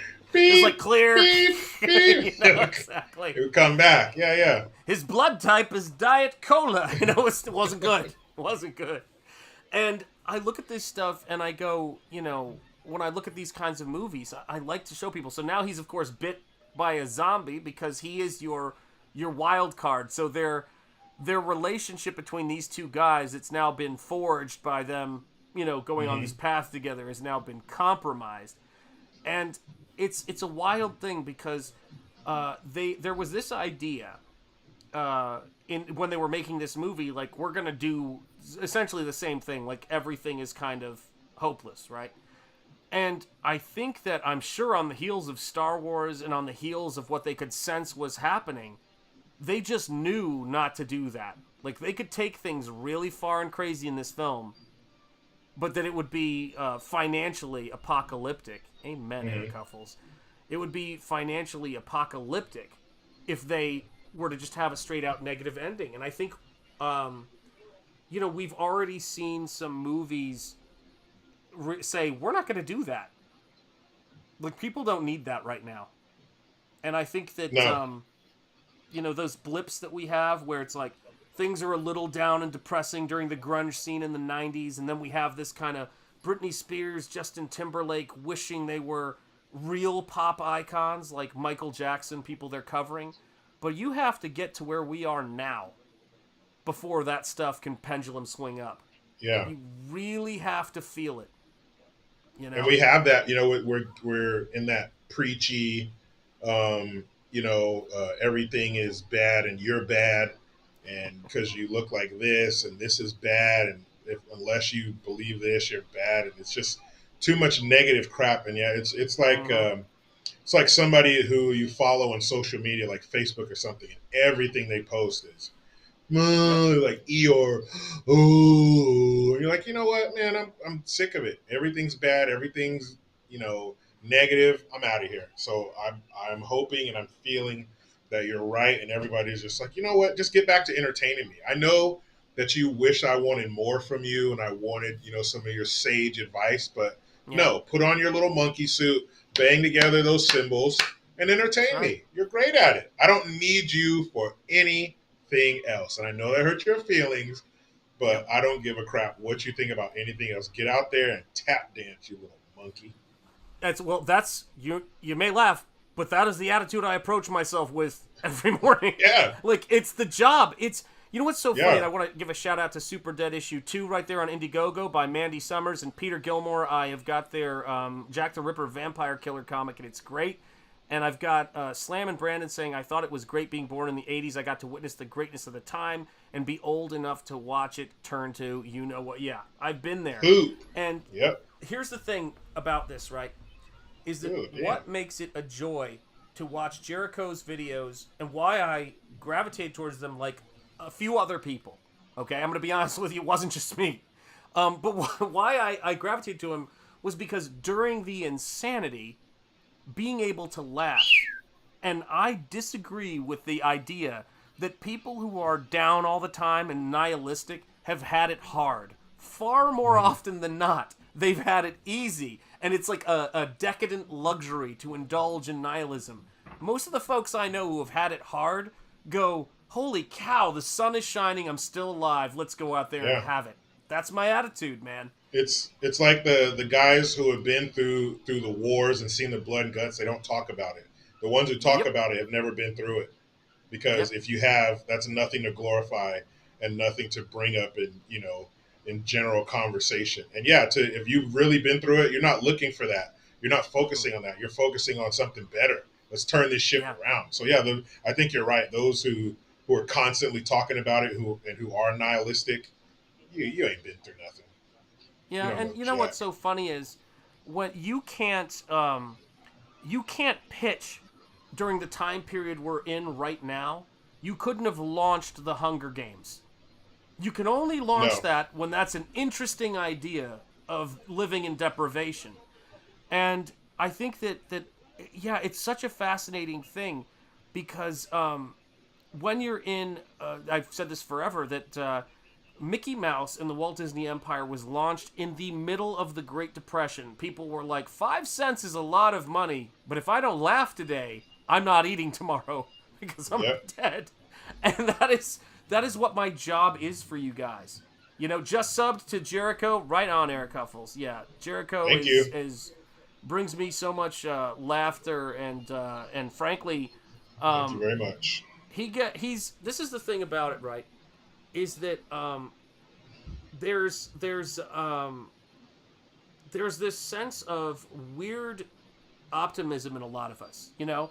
And I look to generations that impress the hell out of me are folks who fought, the Nazis and fought, in World War II and came back and laughed their heads off to Hogan's Heroes. That's some pretty gangster shit. You know what I mean? Yeah, My favorite comedy. Yeah. Like, what the It's a show about what I just went through. Yeah. Yeah. It kind of pokes fun at, that horror show that was World War II. Yeah.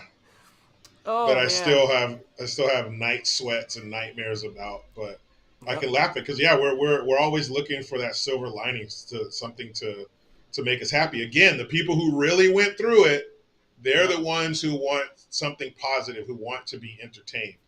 And the ones that haven't are the ones talking about, like, no, you've been through nothing real. Yeah. Yeah, you're right. I think we've got to stop.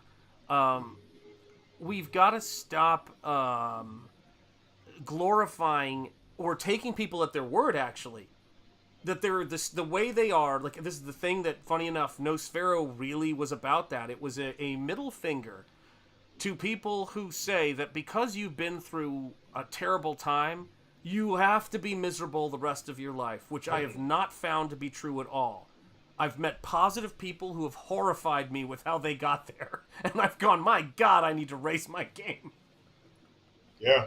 It's crazy, It's like, I came here, from Cambodia. My father was taken out in the killing fields, and I went on to be an oncologist, and I'm always positive with my patients. And I go, I'm a comic book artist, and I bitch sometimes. Yeah, look at comedians. Usually comedians have pretty dark beginnings, and they make they're the court jesters of the day. They make people laugh, and it's also good for them too. And I got to read this one. Sorry, my apologies. Slam and Brandon. I've been watching Jericho for years. He's a true American patriot. Thank you for your service, Mr. Green. I couldn't agree more. Amen. Hey, thanks, Slam and Brandon. I appreciate that. Thank you very much. Mm-hmm. Just let me in, lady. I won't eat you, I promise. Listen, I don't trust this guy, No. He's just knocking. Yeah, and this is, they did a great job, because even in 1978, this was up until recent events, people who weren't the same color could be friends. Wait, what? Before it was outlawed. Dude, as a kid, watching my dad, he had a lot of Army buddies. He did 23 years in the Army. So a lot of his buddies were his friends. They all, we grew up near Fort Ord, which is basic training base. So that's how a lot of these guys got out here from all around the country. And he was still friends with a lot of them years and years later. And seeing them be friends, seeing their friendship, seeing how they were with each other. The only time race was ever brought up was in a joke, where they would say something, they'd be talking crap to each other, which was, as a little kid, the first time you see that, you're like, oh my God, are they going to fight? And then they start laughing and you're like, you learn, oh, this is how men are. This is how this is how men communicate. They bust each other's balls. And, they had something in common, serving together, and they were friends. And what they looked like really didn't matter. And I'm so glad that my parents gave me that and didn't poison my brain with nonsense. That's such a weird thing, though, man, isn't it? Though, I mean, this is the thing. When you have kids, you go, "This shit ain't normal." Like, hyper obsessing about that is the weirdest thing to put into a kid's head. And when I was like you were talking about, like, this is how sad Chattanooga was, right? This is like it at the time in the 80s. So it was an industrial town, fell apart in the 70s. Trying to get back on its feet in the 80s. Not a lot happening. We had a one-story mall in the boonies. We had a Michael Jackson impersonator called to come to the mall, and there needed to be crowd control for an impersonator. Because Michael wasn't coming near us. That's how big Michael Jackson was. Yeah. And not a single one of us were like, there were 3 mics in the 80s. You know, Jackson, Jordan, and Tyson. And they were everybody's hero. They were like, this was the thing. And it kind of blows my mind because I look at the stuff that you see going on. And it was like, you just had to be really good at your stuff. People who are smart like people who are good primarily. I don't care what your background is. You're the best surgeon. You're the best pilot. You're the best driver. Nobody gives a shit who's got a brain. Nuts. Yep. Man. Isn't that weird? And this guy in the wheelbarrow is slacking. Sorry, there I said it. Get it out of my system. They're not giving up on him, though. They aren't. Nursing him and patching him. And they're not giving up. Now carrying him. Mm-hmm. Yeah, I mean, that's the thing about it. You know, I joke, but it's when people ask me, you know, why are you so positive or why do you have so much enthusiasm? And I go, you know, people say to me, you know, bad things happen, like I'm going to be surprised. And I say to them, you know what surprises me? The many miracles of good things happening. Like, my wife clearly sinned in her last life to an abominable amount, and I am her punishment. But I don't, like, it's like, what? She's like, what'd you do today? I go, well, I got some pages painted. What did you do? She's like, I'm working with this girl with cerebral palsy and helping her after school. And I'm like, I hope there's a curve. I really genuinely hope there is some curve or straight to hell. Like, I smell something tandoori. What is that? Something's burning. Oh my God. But you know, they're still trying to help that dude. They're still trying to make some kind of life here. Yes, she is an angel. Amen. Why are they loading why were they loading the people into the cooler? Like the dead bodies? I don't know. Why? These were different times. This is a cool part too. You know, they found like the bank in there and the jewelry store, and so this is kind of a fun gear up, if you will. Candy. They're like, shit, we earned it. We shot 500 damn zombies. Time to live a little. I would totally take the money and jewelry and all that stuff because this thing is going to turn around. So I want to be rich when it's over. That's right, man. Yeah, I definitely. And, I grew up in San Antonio, Texas, military city, USA. My father served in Vietnam, and my mother, mother's father served in World War II and Korea. My grandfather's story was mentioned in the book Night Drop. Wow. Excellent, my friend. Excellent. Yeah, I was born in Houston. My wife grew up in Dallas, and my family is out of another big military base, Army base area, which was El Paso, Texas. So my grandfather was in the Army. So, yep. Wild. Fort Bliss. And if you want to make yourself sick, just go back to that scene where it's showing you the prices of all the food they're eating. Nope, we're not doing it. If you want all the time. If you want to vomit and cry, man. look at the prices, and you will. Yep. I remember it was $2.99 for a meal at McDonald's. For the meal. For a meal now, it's like in California with the $20 minimum wage, it's like $18, and that's not no bullshit. That's pretty accurate. In this I don't know what happened. A steak dinner was $2.99, dude.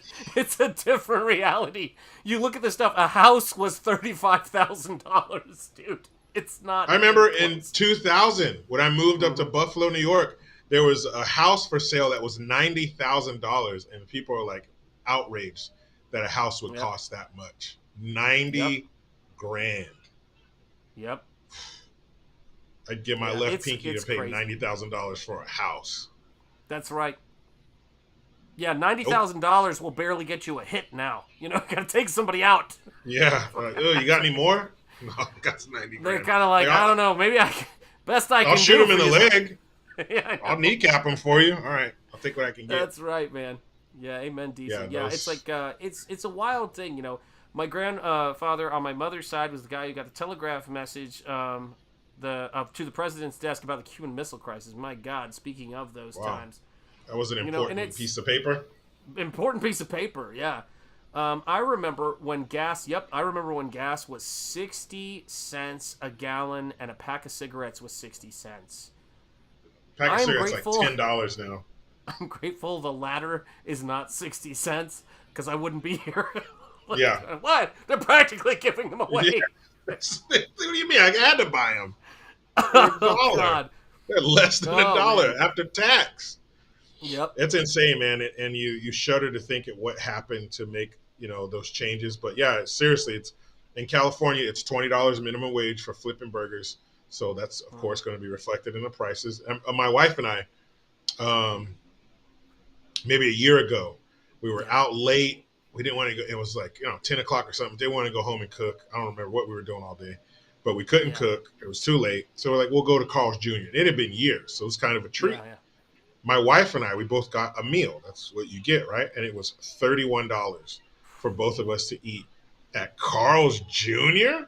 And it's not like the food. It's not like they're saying, hey, all right, there's an uptick in price. Let's bump up the quality of the food. Let's get some Wagyu in there. No.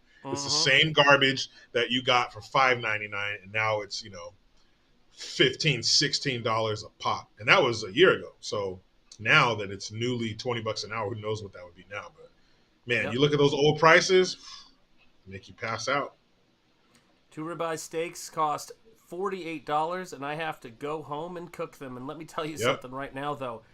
That's a hill worth dying on. I don't care how ribeye steak. Yeah. I saw this really great meme that was going around that said, majority of men say that they would prefer to eat steak 5 days a week, even if it meant their life was shorter. Exactly. Steak is too damn good, especially ribeye. That's my favorite cut. Good. I love it. And I was at the grocery store yesterday, and I can attest to that. It was a 2-pack of ribeyes, and they look good. They did look good. It's $46 and some change. Yep. And this is the crazy thing about now with Twitter, and now with and even on to some level still on YouTube. Although I do think that one of the reasons I've been experimenting with broadcasting to X and doing all of that other stuff, which I would advise anybody to frankly do, because I think that's going to be the destination. Is that of all of this stuff, I really do think that's where it's going to move, and it's an easy solve. Are you doing that, Jericho? Are you broadcasting to X yet? I have to start a new account because my old one is still suspended from when I had called Alyssa Milano a stupid bitch. When was that? Like 5 years ago.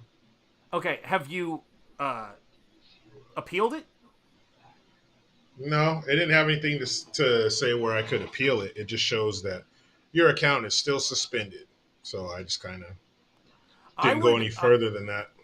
I would appeal it, and I would look into it, but I would love to help you with that, Jericho. I'm deadly serious. Would absolutely love to help you with that, man.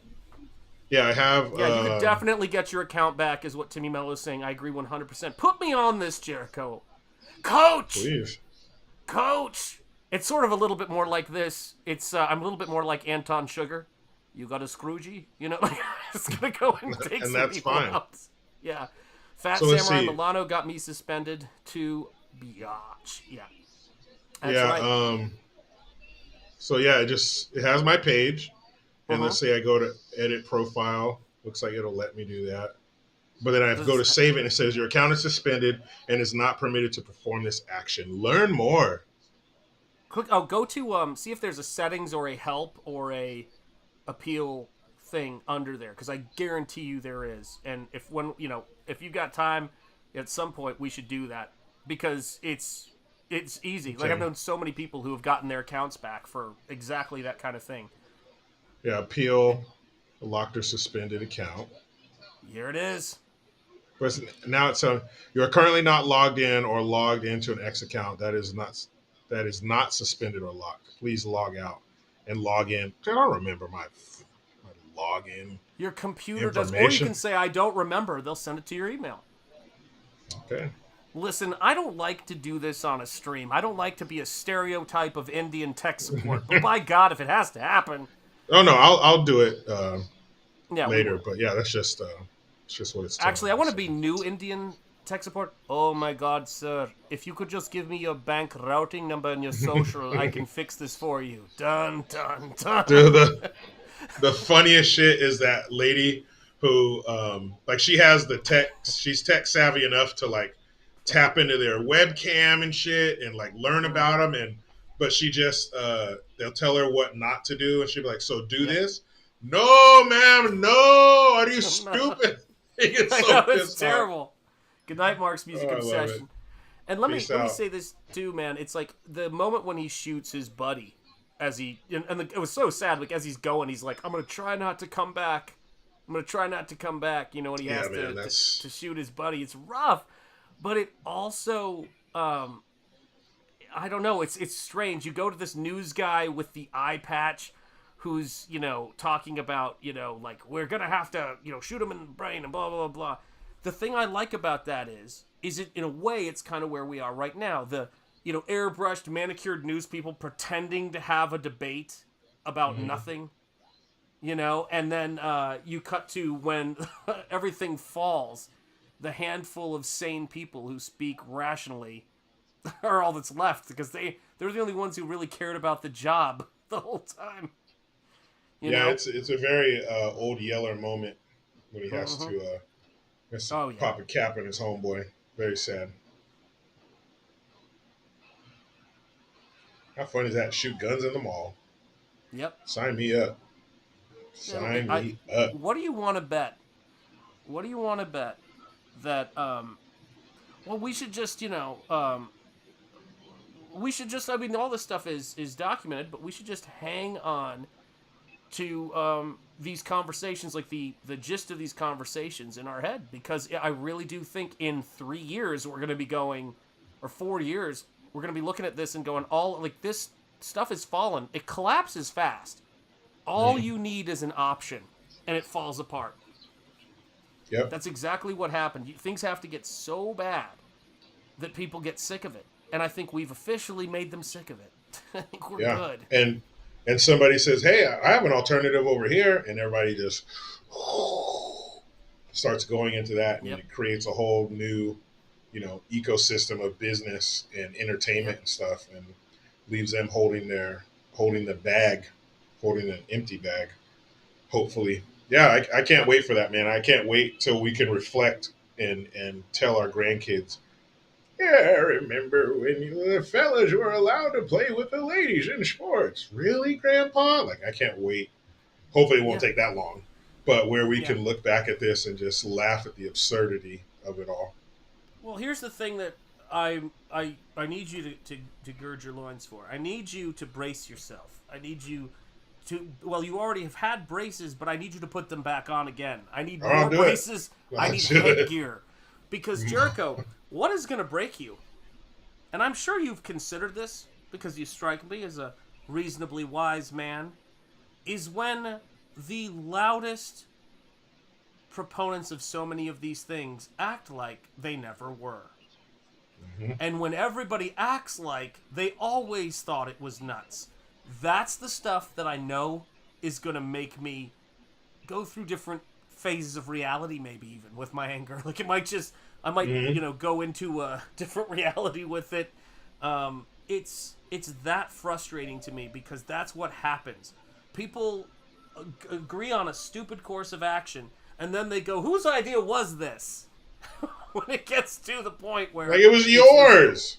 You were the ones it was yours. Shouting this shit for the last 25 years. Yeah, we're gonna break through to a whole new level of blinding rage. Like when Superman goes through the dark clouds and he comes up the other side and the sun is shining.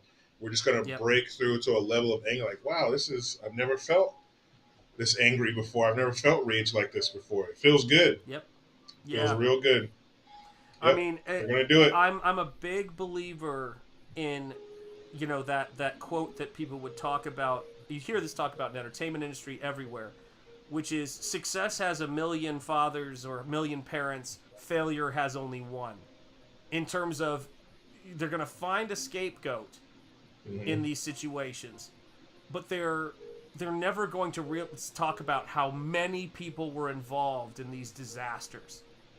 And that's the thing that's kind of funny to me about it is that the zombie movie, I think there's why people think the zombie movie took off in terms of during this time, or why zombies became a thing, and why they actually took off. they weren't a commentary on, whatever, capitalist society or industry. They were actually, the reason I think they spoke to people is they were a commentary on the nihilism, the hopelessness, and the mindless going through the motions of bad ideas. And, when you think about Star Wars coming out the year before and then being almost every movie. For, like, every movie was... You get the Goonies, you get all of these different flicks coming out that are, about kids going on adventures and kids having, hope and dreams. And you get movies like... I think E.T. was 1982. 4 years after this was E.T. Yep. It just kills me, man. But not like the two kids earlier in this movie. Those kids didn't go on any adventures. They got it bad. It was short and sweet. It was a very short adventure. Yeah, those poor little kids. Yeah, everybody's dealt with a bedtime like that. The bedtime routine goes off the rails. Well, your parents can only tell you lay down and go to sleep so many times. Eventually, somebody has to feel the pain. I tell my kids all the time, I was like, you better, do whatever before I throw you on the roof. Dad, would you really throw me on the roof? Yeah, I'll take you outside and throw you on the roof. Define roof. No, let me show you. I can show you better than I can tell you. Do you do a fire marshal bill? Let me show you something. Let's just say you don't go to bed right now. Let's just say you decide to drink some kerosene. And you're on the roof, and you're playing with matches, and your flamethrower goes off. And your friend finds a road flare. Yeah. And you jump into the swimming pool, but somebody's filled it with kerosene. With gasoline. Yeah, it's always at a school, like they bring him in to talk to the students, and then next thing you know, he explodes, and then everybody has soot on their face, and the school is on fire. And they cut in some B-roll footage of the fire department showing up. Mm-hmm. He never learns his lesson. Never learns his lesson. Yeah, I agree about Slam and Brandon. 100% on that, man. It's like, let me show you something about zombie films being very much about survival. And here's the thing. So in this story, of course, her and Flygirl and Flyboy are trying to go through the motions. She puts a ring on his, he tries to put a ring on her finger. They have what looked like not very rewarding romance. That's unfortunate. She's pregnant. They have a discussion. It's revealed, and they have a discussion where our tough guy right there is like, I know how to take care of it. It's like, holy shit, dude. That's dark even for any human on Earth. But yeah, man. Even after all the zombie shit. Yeah, in the middle of the zombie shit, he's like going, did I mention that I also, take care of poodles and baby dogs, puppies, wherever and you need on the weekends? Like, you're a little bit tense, dude. Whatever you need. But the idea of this is that this world of going through the motions, this world of them kind of this cynicism of, well, what should we do about this?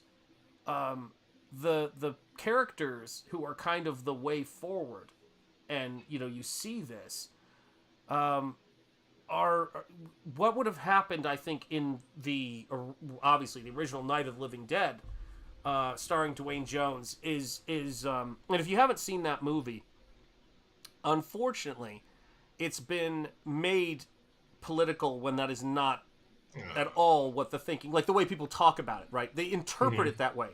If you just watch it as a movie, it's a way different experience than if you are told what it's about.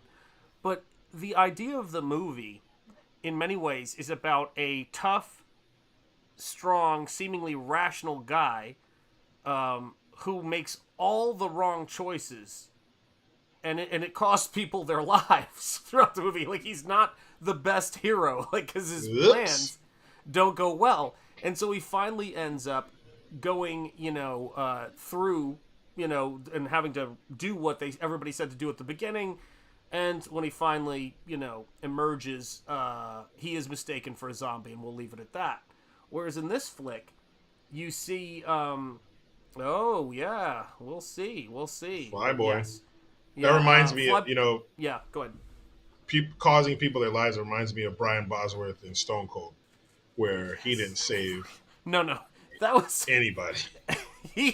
If he was fighting for us in any war, he would be a war criminal on our side.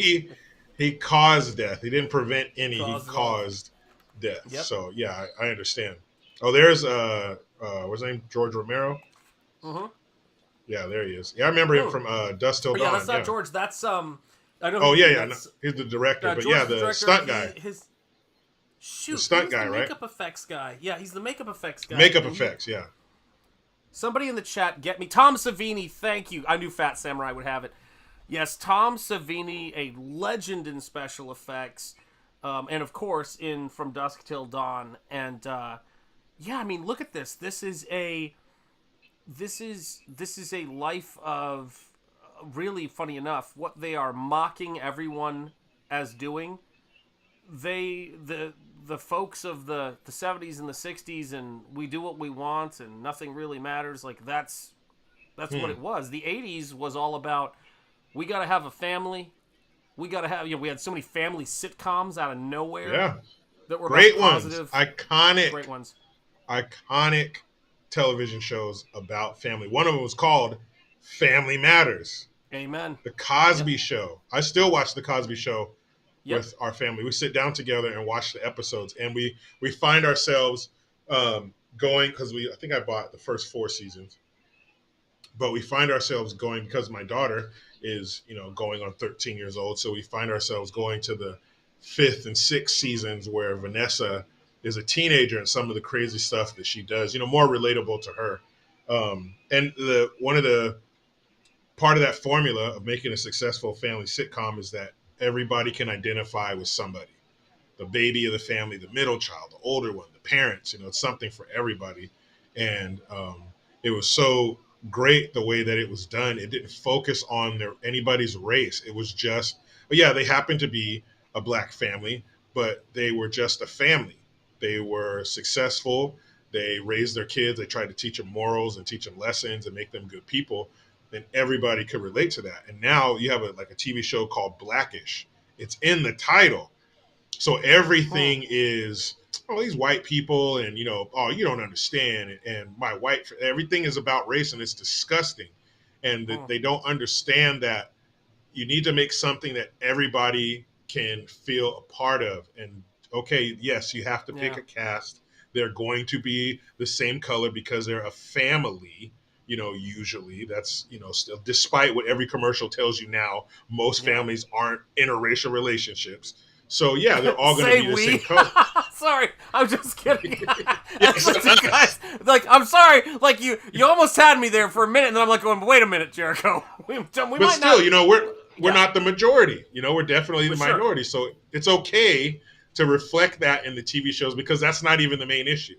All of these successful family TV shows, it's the writing, it's the stories, it's what are the kids getting into, how are the parents going to handle it, and we can all relate to that. But when you start focusing on these immutable characteristics, it's disgusting. We had thought we were going to show the kids the Cosby Show, and then with all of the stuff that we saw when we would go back and watch it now, the sweaters, we go, I don't feel safe. I can't. Yeah. With my kids, they could have a seizure looking at that sweater. Do you know what I mean? Sweaters. There was one, I can't remember what the episode was, but it was black and gray, and it was really furry, and it had footprints on it. I'm like, God, what the fuck was that, dude? Didn't you want to say it's the easiest means of distracting, and it's about the sexes? Yeah, divide and conquer, 100%. But let me just say this, guys. Let me just say this. You look at those sweaters after a little bit, and you go, listen, man, you have money, okay?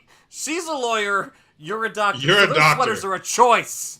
The sweaters and they're expensive. Those sweaters were expensive. But his sweater was the sweater version of an episode of Pee-wee's Playhouse.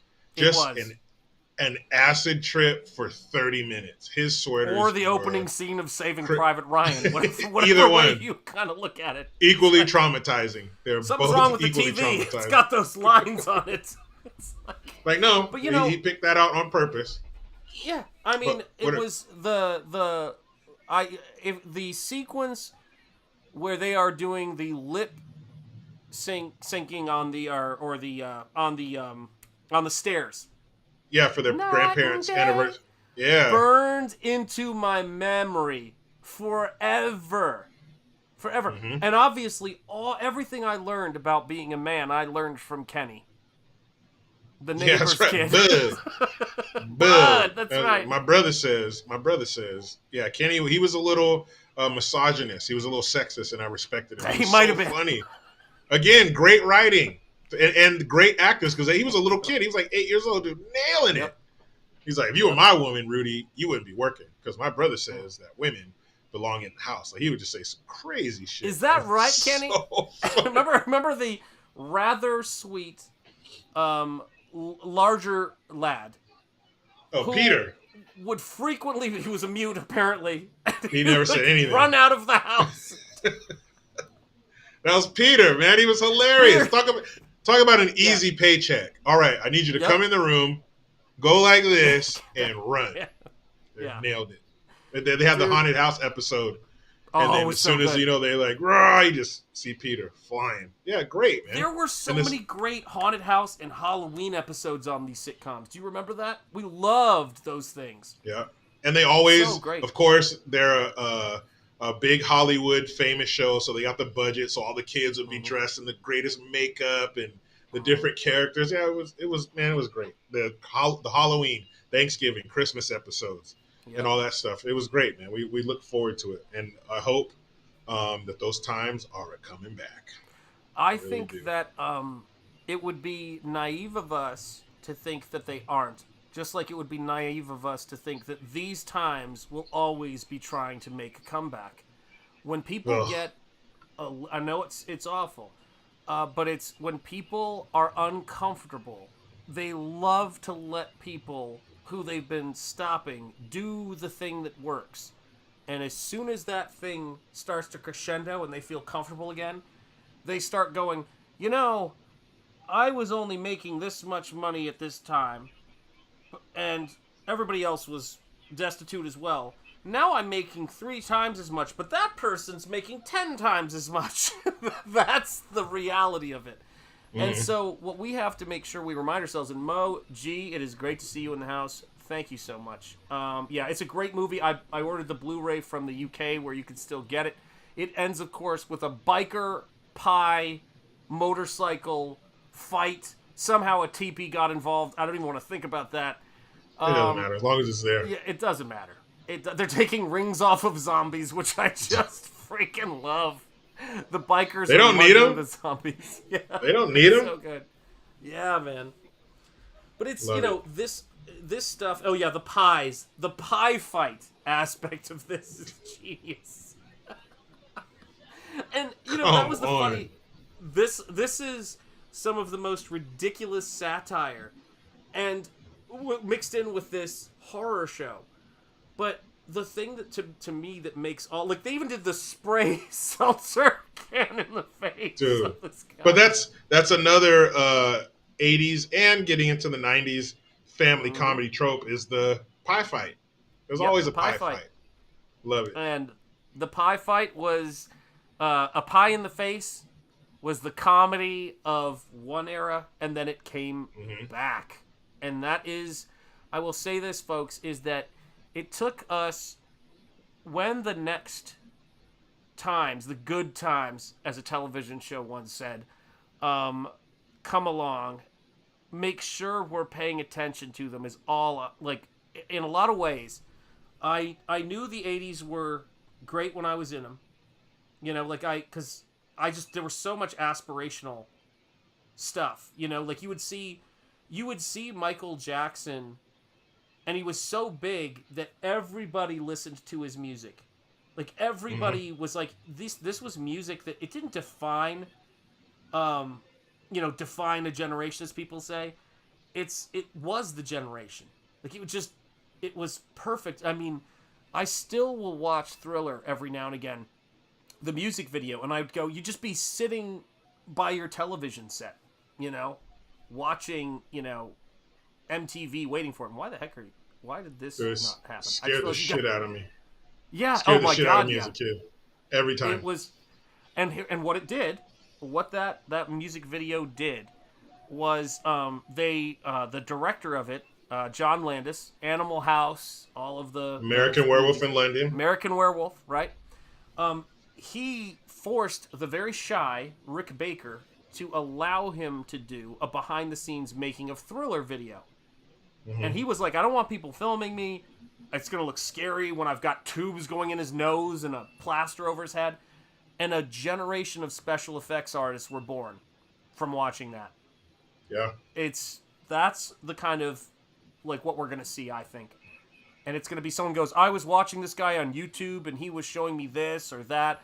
And then this generation is born of people who want to learn how to work with, do wood carving or whatever the hell it is, or make movies or do whatever. It's going to be so cool, man. And I know it's coming. Like, people watch my channel and I go, look, guys, you guys can come back here, if I'm still alive, and say, you were wrong, Shanth, but I doubt it. You were wrong. That's you right. don't have anything to say. Say Nothing. it to my right, cola-embalmed husk. Sorry, go ahead. You were right, Sean. You were right. Yeah, I know I'm right. It's great. Yeah, Machetes to the Head launched Walking Dead. Yeah, and I will say this. I was listening to Van Halen and Motley Crue. I was that little kid, and let me say this too. So Eddie Van Halen comes on the scene, defines this music, and then you get an Eddie Van Halen solo on a Michael Jackson hit. Yep. It's Beat It. This On stuff Beat It, yeah. is insane. And yes, rest in peace, Van Halen. Indeed, Timmy Miller. And Michael Jackson. And Michael Jackson, man. Yeah, that was great. And back then you had those, it wasn't unusual to hear a guitar solo in a pop song like that. And it would be, Slash or Eddie Van Halen or whoever, like getting in there and just shredding it. Just like Walk This Way with Run DMC and Aerosmith and stuff. Oh, yeah. It was cool to see those collabs, man, because it was just, hey, does it sound good? Put it out. Sounds good and just, crazy, man. What a great time. If I find a DeLorean that'll take me back to 1985, I'll come pick you up. Yep. I know we've talked about that, and I'll say, we'll go back. Were you the only person listening to Run DMC's Walk This Way that you knew? Were you the only person in your class? No, I had an older brother, so that's where all my, until I got old enough to make my own The reason I'm decisions. saying this is because there was not a single child in Chattanooga, Tennessee who was not playing that song. And there was a kid, if I remember his name correctly, I think it was like Jeremy Northcutt or something, who was selling his drawings of Run DMC for like $1. So you'd be like, can you draw me a picture What a on smart notepaper for $1? Like, that's how into it we were. Yeah. People do not understand, like, how big of a deal this stuff was. We were like, Run DMC is the coolest thing ever. Yeah. The shell-toe Adidas, all that stuff, man. And meanwhile, I was selling notes for kids to get out of school. And it was my mom's fault because she was such a stickler for handwriting. If I wrote a letter, like to a family member or something like that, thanking them for a gift, a birthday gift or something, she would correct it, and then I'd have to rewrite it. And so I got really good at handwriting. So by the time I got like high school, kids were like, man, you got good handwriting. I'll give you $5 if you write me a note to get out of school. No problem. Next thing you know, had a little illicit business started. So that's your fault, Mom. Yeah, my wife was the worst criminal I've ever heard of in my life. Okay, the worst. She she got a bad grade once because she's one of those people, right? I'm like, I got a good grade once. She's like, I got a bad grade once. And you have to bring it home and have your parents sign it. Oh, and damn she it. meticulously tried to copy her father's signature. And then she got called into the office and busted. Because in his handwriting, she had signed it, Daddy. Doesn't that hurt? I'm like, where did this Anne of Green Gables lady, this Laura Ingalls Wilder, wander into this shithole of a crazy house? That's only what he is to you. You, exactly. The rest of the he doesn't world, sign his checks. Daddy. Yeah, she was really young, too. I mean, I didn't get into the criminal level. She compounded the crime. Yes. Dang it. Well, I'm sure, Sean, that you don't advocate for robbing banks or anything like that. But if you find No. yourself in that situation, don't do it with your wife No. because she And- might trip you up and get you caught. Did you ever hear that, see that episode of The Simpsons where Bart gets in trouble for Homer for changing a grade? It's one of the greatest moments ever. He goes, "I'm not grounding you because you tried to change your grade. I'm grounding you because a D changes so easily into a B, but you went for the A. You got greedy, boy." Dummy. And I just died. You dummy. Yep. Jeez. And yeah, you're not mad at him for doing it. You're mad at him for being so damn dumb. Yeah, exactly. And you're seeing this here, and this is really what it is, right? This is the you're 100% right. This is the let it all burn down.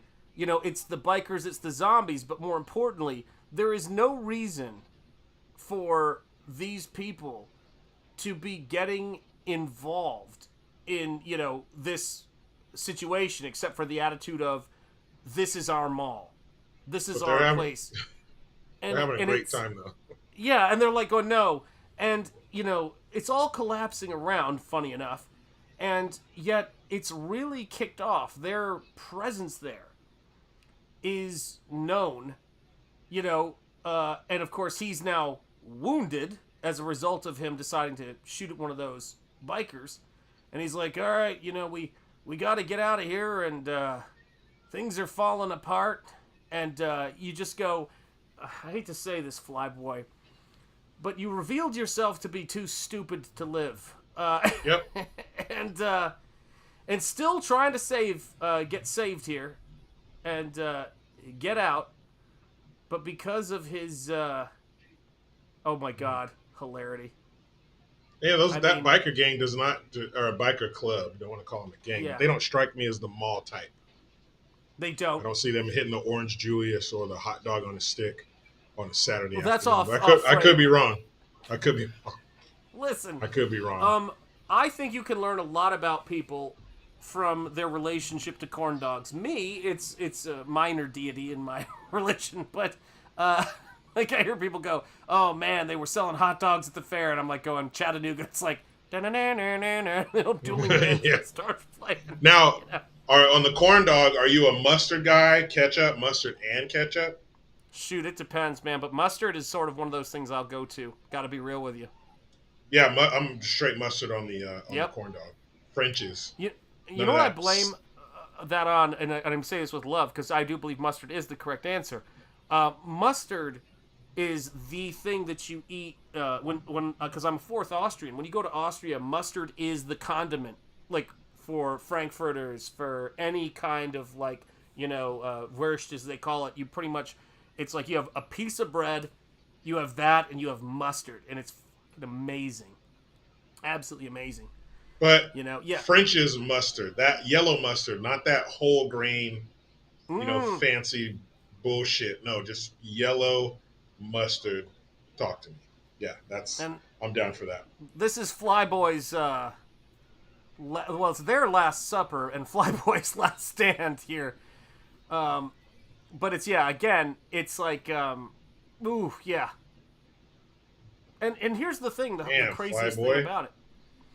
Flyboy was ineffectual, for lack of a better way. He could fly the helicopter, and thank God they actually took time to showing her how to fly the helicopter. Yellow mustard equals English mustard. There you go. Okay. Yep. We're convo right now as human flesh is consumed. Corn dog. I'll put a little mustard on it.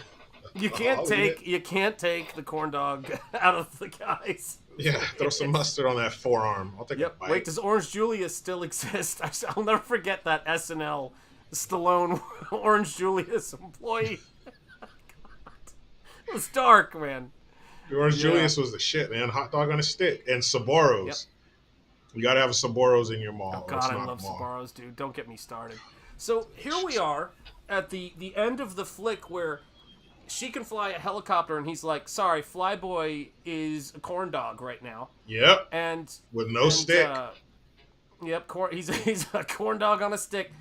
And he's like, I need you to get added here, and this was the part that I am so glad that they. I really think that they were kind of not sure where they were going to go with this flick, but they made the decision that originally it was going to be her being surrounded by zombies and putting, I believe the idea was to put her head into the propeller, like that zombie did, to end it all. And he was going to, Minecraft himself, as they say. And this is the turning of the tide. This is Star Wars has come out. This is all this change in people getting sick of this kind of thing. And they said, okay, we're going to have her fly away in the helicopter. Like, this is the idea. Like, we're not going to have a pregnant woman, which this is the change. This would have been 70s, 60s. Better to not bring life into this world because it can't be... I might have to fight. And there's Flyboy in his new zombie state. His new zombie digs. Yeah. And, that's not zombie digs, okay? We need the Thriller jacket. I'm telling you right now, you get that Thriller jacket on. You know, think about that. Choreography. Though. This right here, what you're seeing right here, is so wildly the ground plane for Thriller. This is Michael Jackson is watching these flicks and all these people, and they're going, "What if they dance? What if we play on this stuff? What if they dance?" Genius, petting his monkey. That's right. Damn it, Flyboy. All you have to do is stay out of the way, stay human, so you can fly everybody out of there. Now you got the SWAT guy with your wife. He's going to raise your son as his own. Teach him how to be a SWAT guy. Teach him how not to get eaten by zombies. So that was the big thing, right? She's gonna, put her head into the blades as they originally thought, and he was gonna blow himself away. That was their. I want you to think about that. Like, this is a kind of script you'd put out there. So you spent 2 hours watching this movie. Now the ending is gonna be, everybody just it's all just kills themselves. Yeah, but this is the 70s. This is 78. This is the turning of the tide where they go, we can't do that shit, right? Even they realize this is an independent film. We can't. This is absolutely stupid. So society is collapsing. He's now going to see them come up the stairs. He's already killed his best friend. He knows Flyboy is, not flying anymore. Yep, that's right. Yeah, got to hack and slash them all. They've got the ladder to escape into the drop ceiling. It happens. Yeah, amen, man. Yeah, no more. And good thing you can just. Good thing you can just kind of you can just run through these zombies and like push them out of the way. That's a cool part. He's front kicking the shit out of him. Yeah, he's like, go on, go ahead. And I remember watching this going, why the hell are you telling her to go ahead? Like, you'll cover her. Flyboy, by the way, I'm not sure if I vouch for how he's holding that weapon. I don't know, Jericho, if your experience as he comes through that door has led you to believe that that's the proper... It is not. They've shown no ability to handle weapons properly in this whole damn movie. See you, Flyboy? Yep.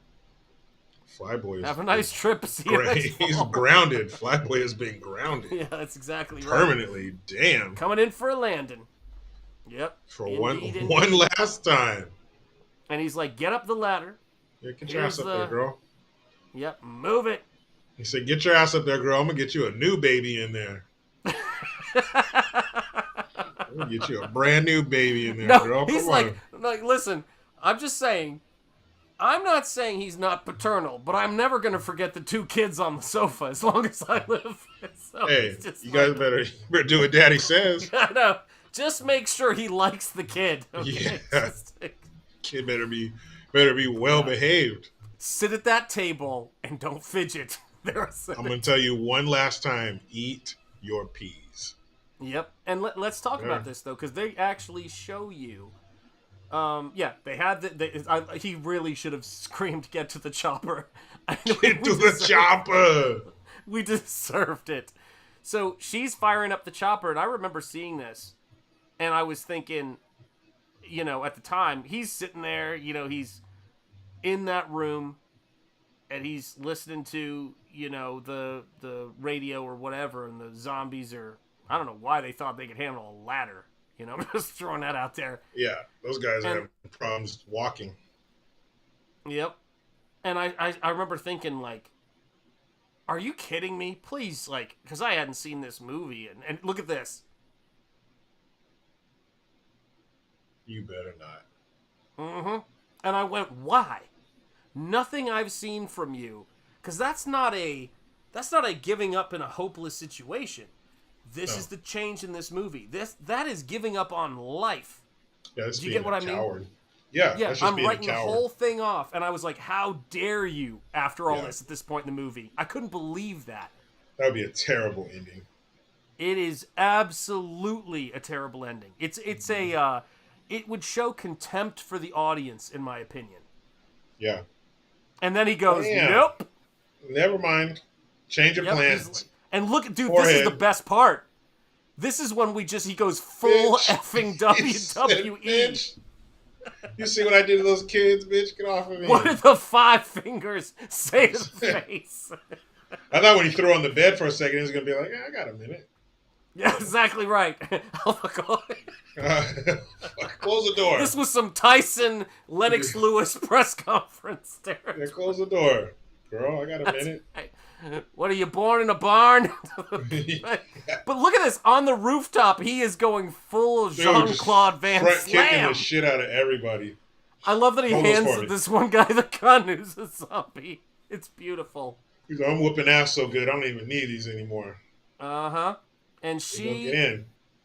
waits and comes and picks him up, and it's like, let's go, because why Go. the hell wouldn't we see what we could do, like what else there is? Like, quitting is always an option. Why not reserve it till we have no other option?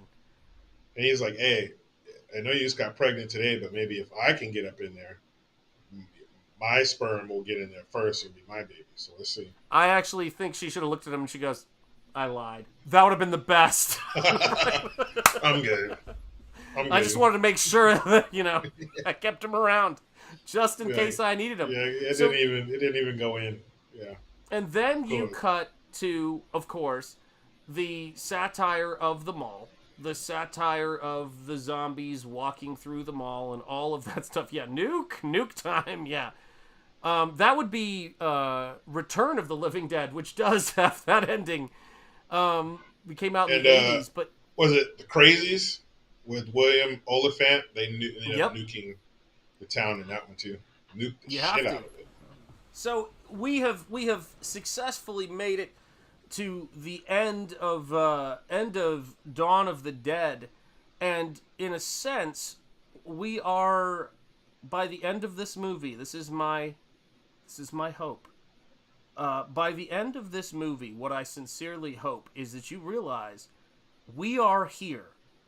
We are in 1978. Now, 1978 was at the end of, or towards the tail end of, a very different scene. Which is to say that it had been the 60s for a while. It had been the 60s for a decade plus.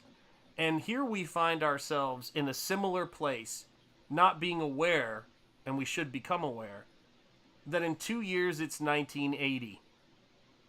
In 2026 and in 2028 is what that change would be. You know? And that's a wild thing to think about. You know? And one last similarity that's terrible, but it's true, that,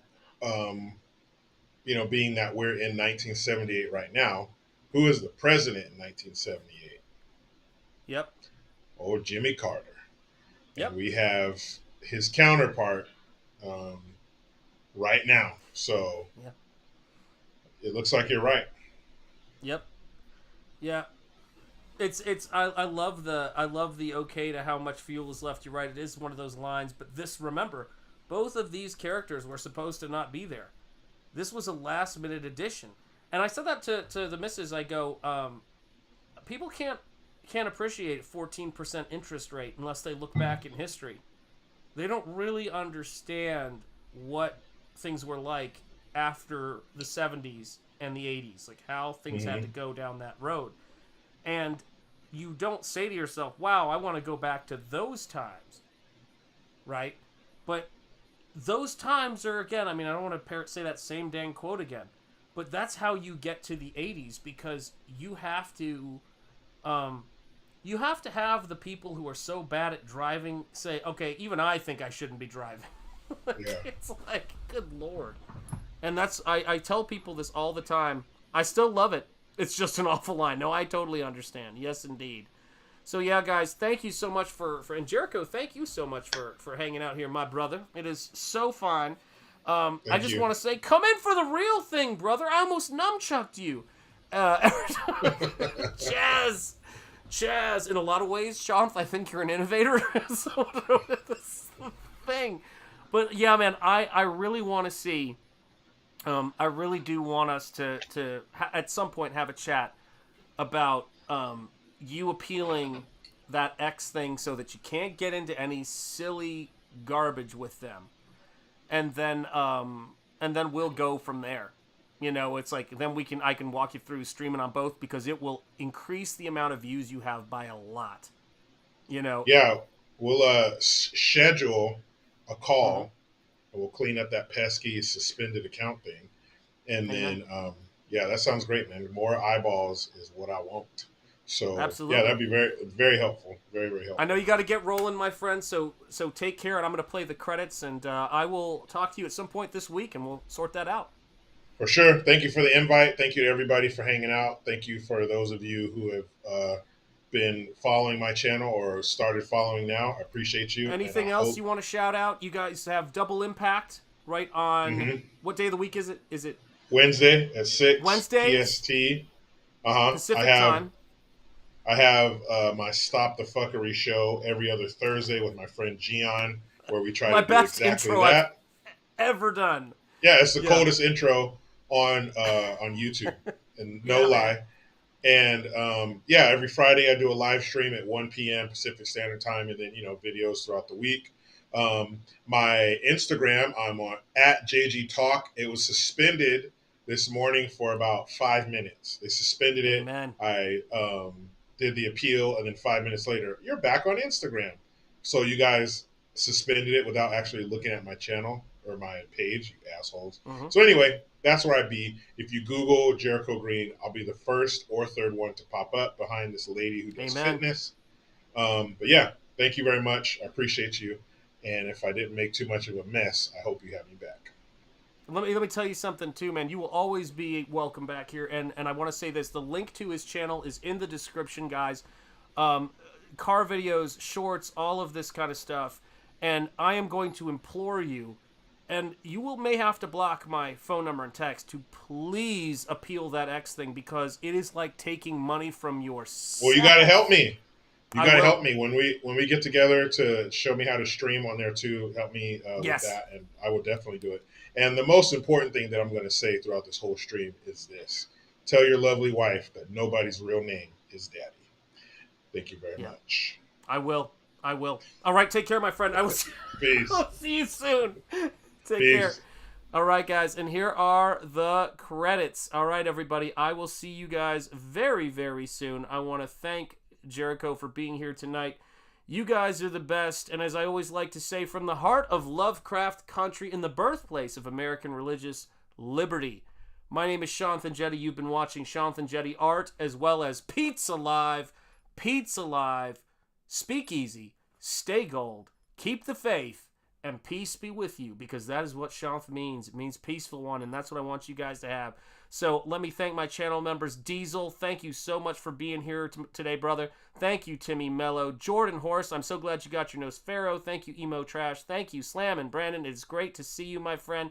Thank you, Michael, and I'm glad you got your copy, I believe, as well.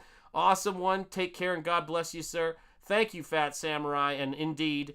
let me see who else we've got in here. Awesome one. Thank you for being here. Emo, thank you for being here. Let me see if I missed anybody else. Mark's Music Obsession, who I know here was earlier. You guys are the best. Take care. And And I will be updating these credits soon, but for now, please excuse the old credits. Channel members, I will have you in here, all my new channel members, very, very soon. Take care, guys, and good night.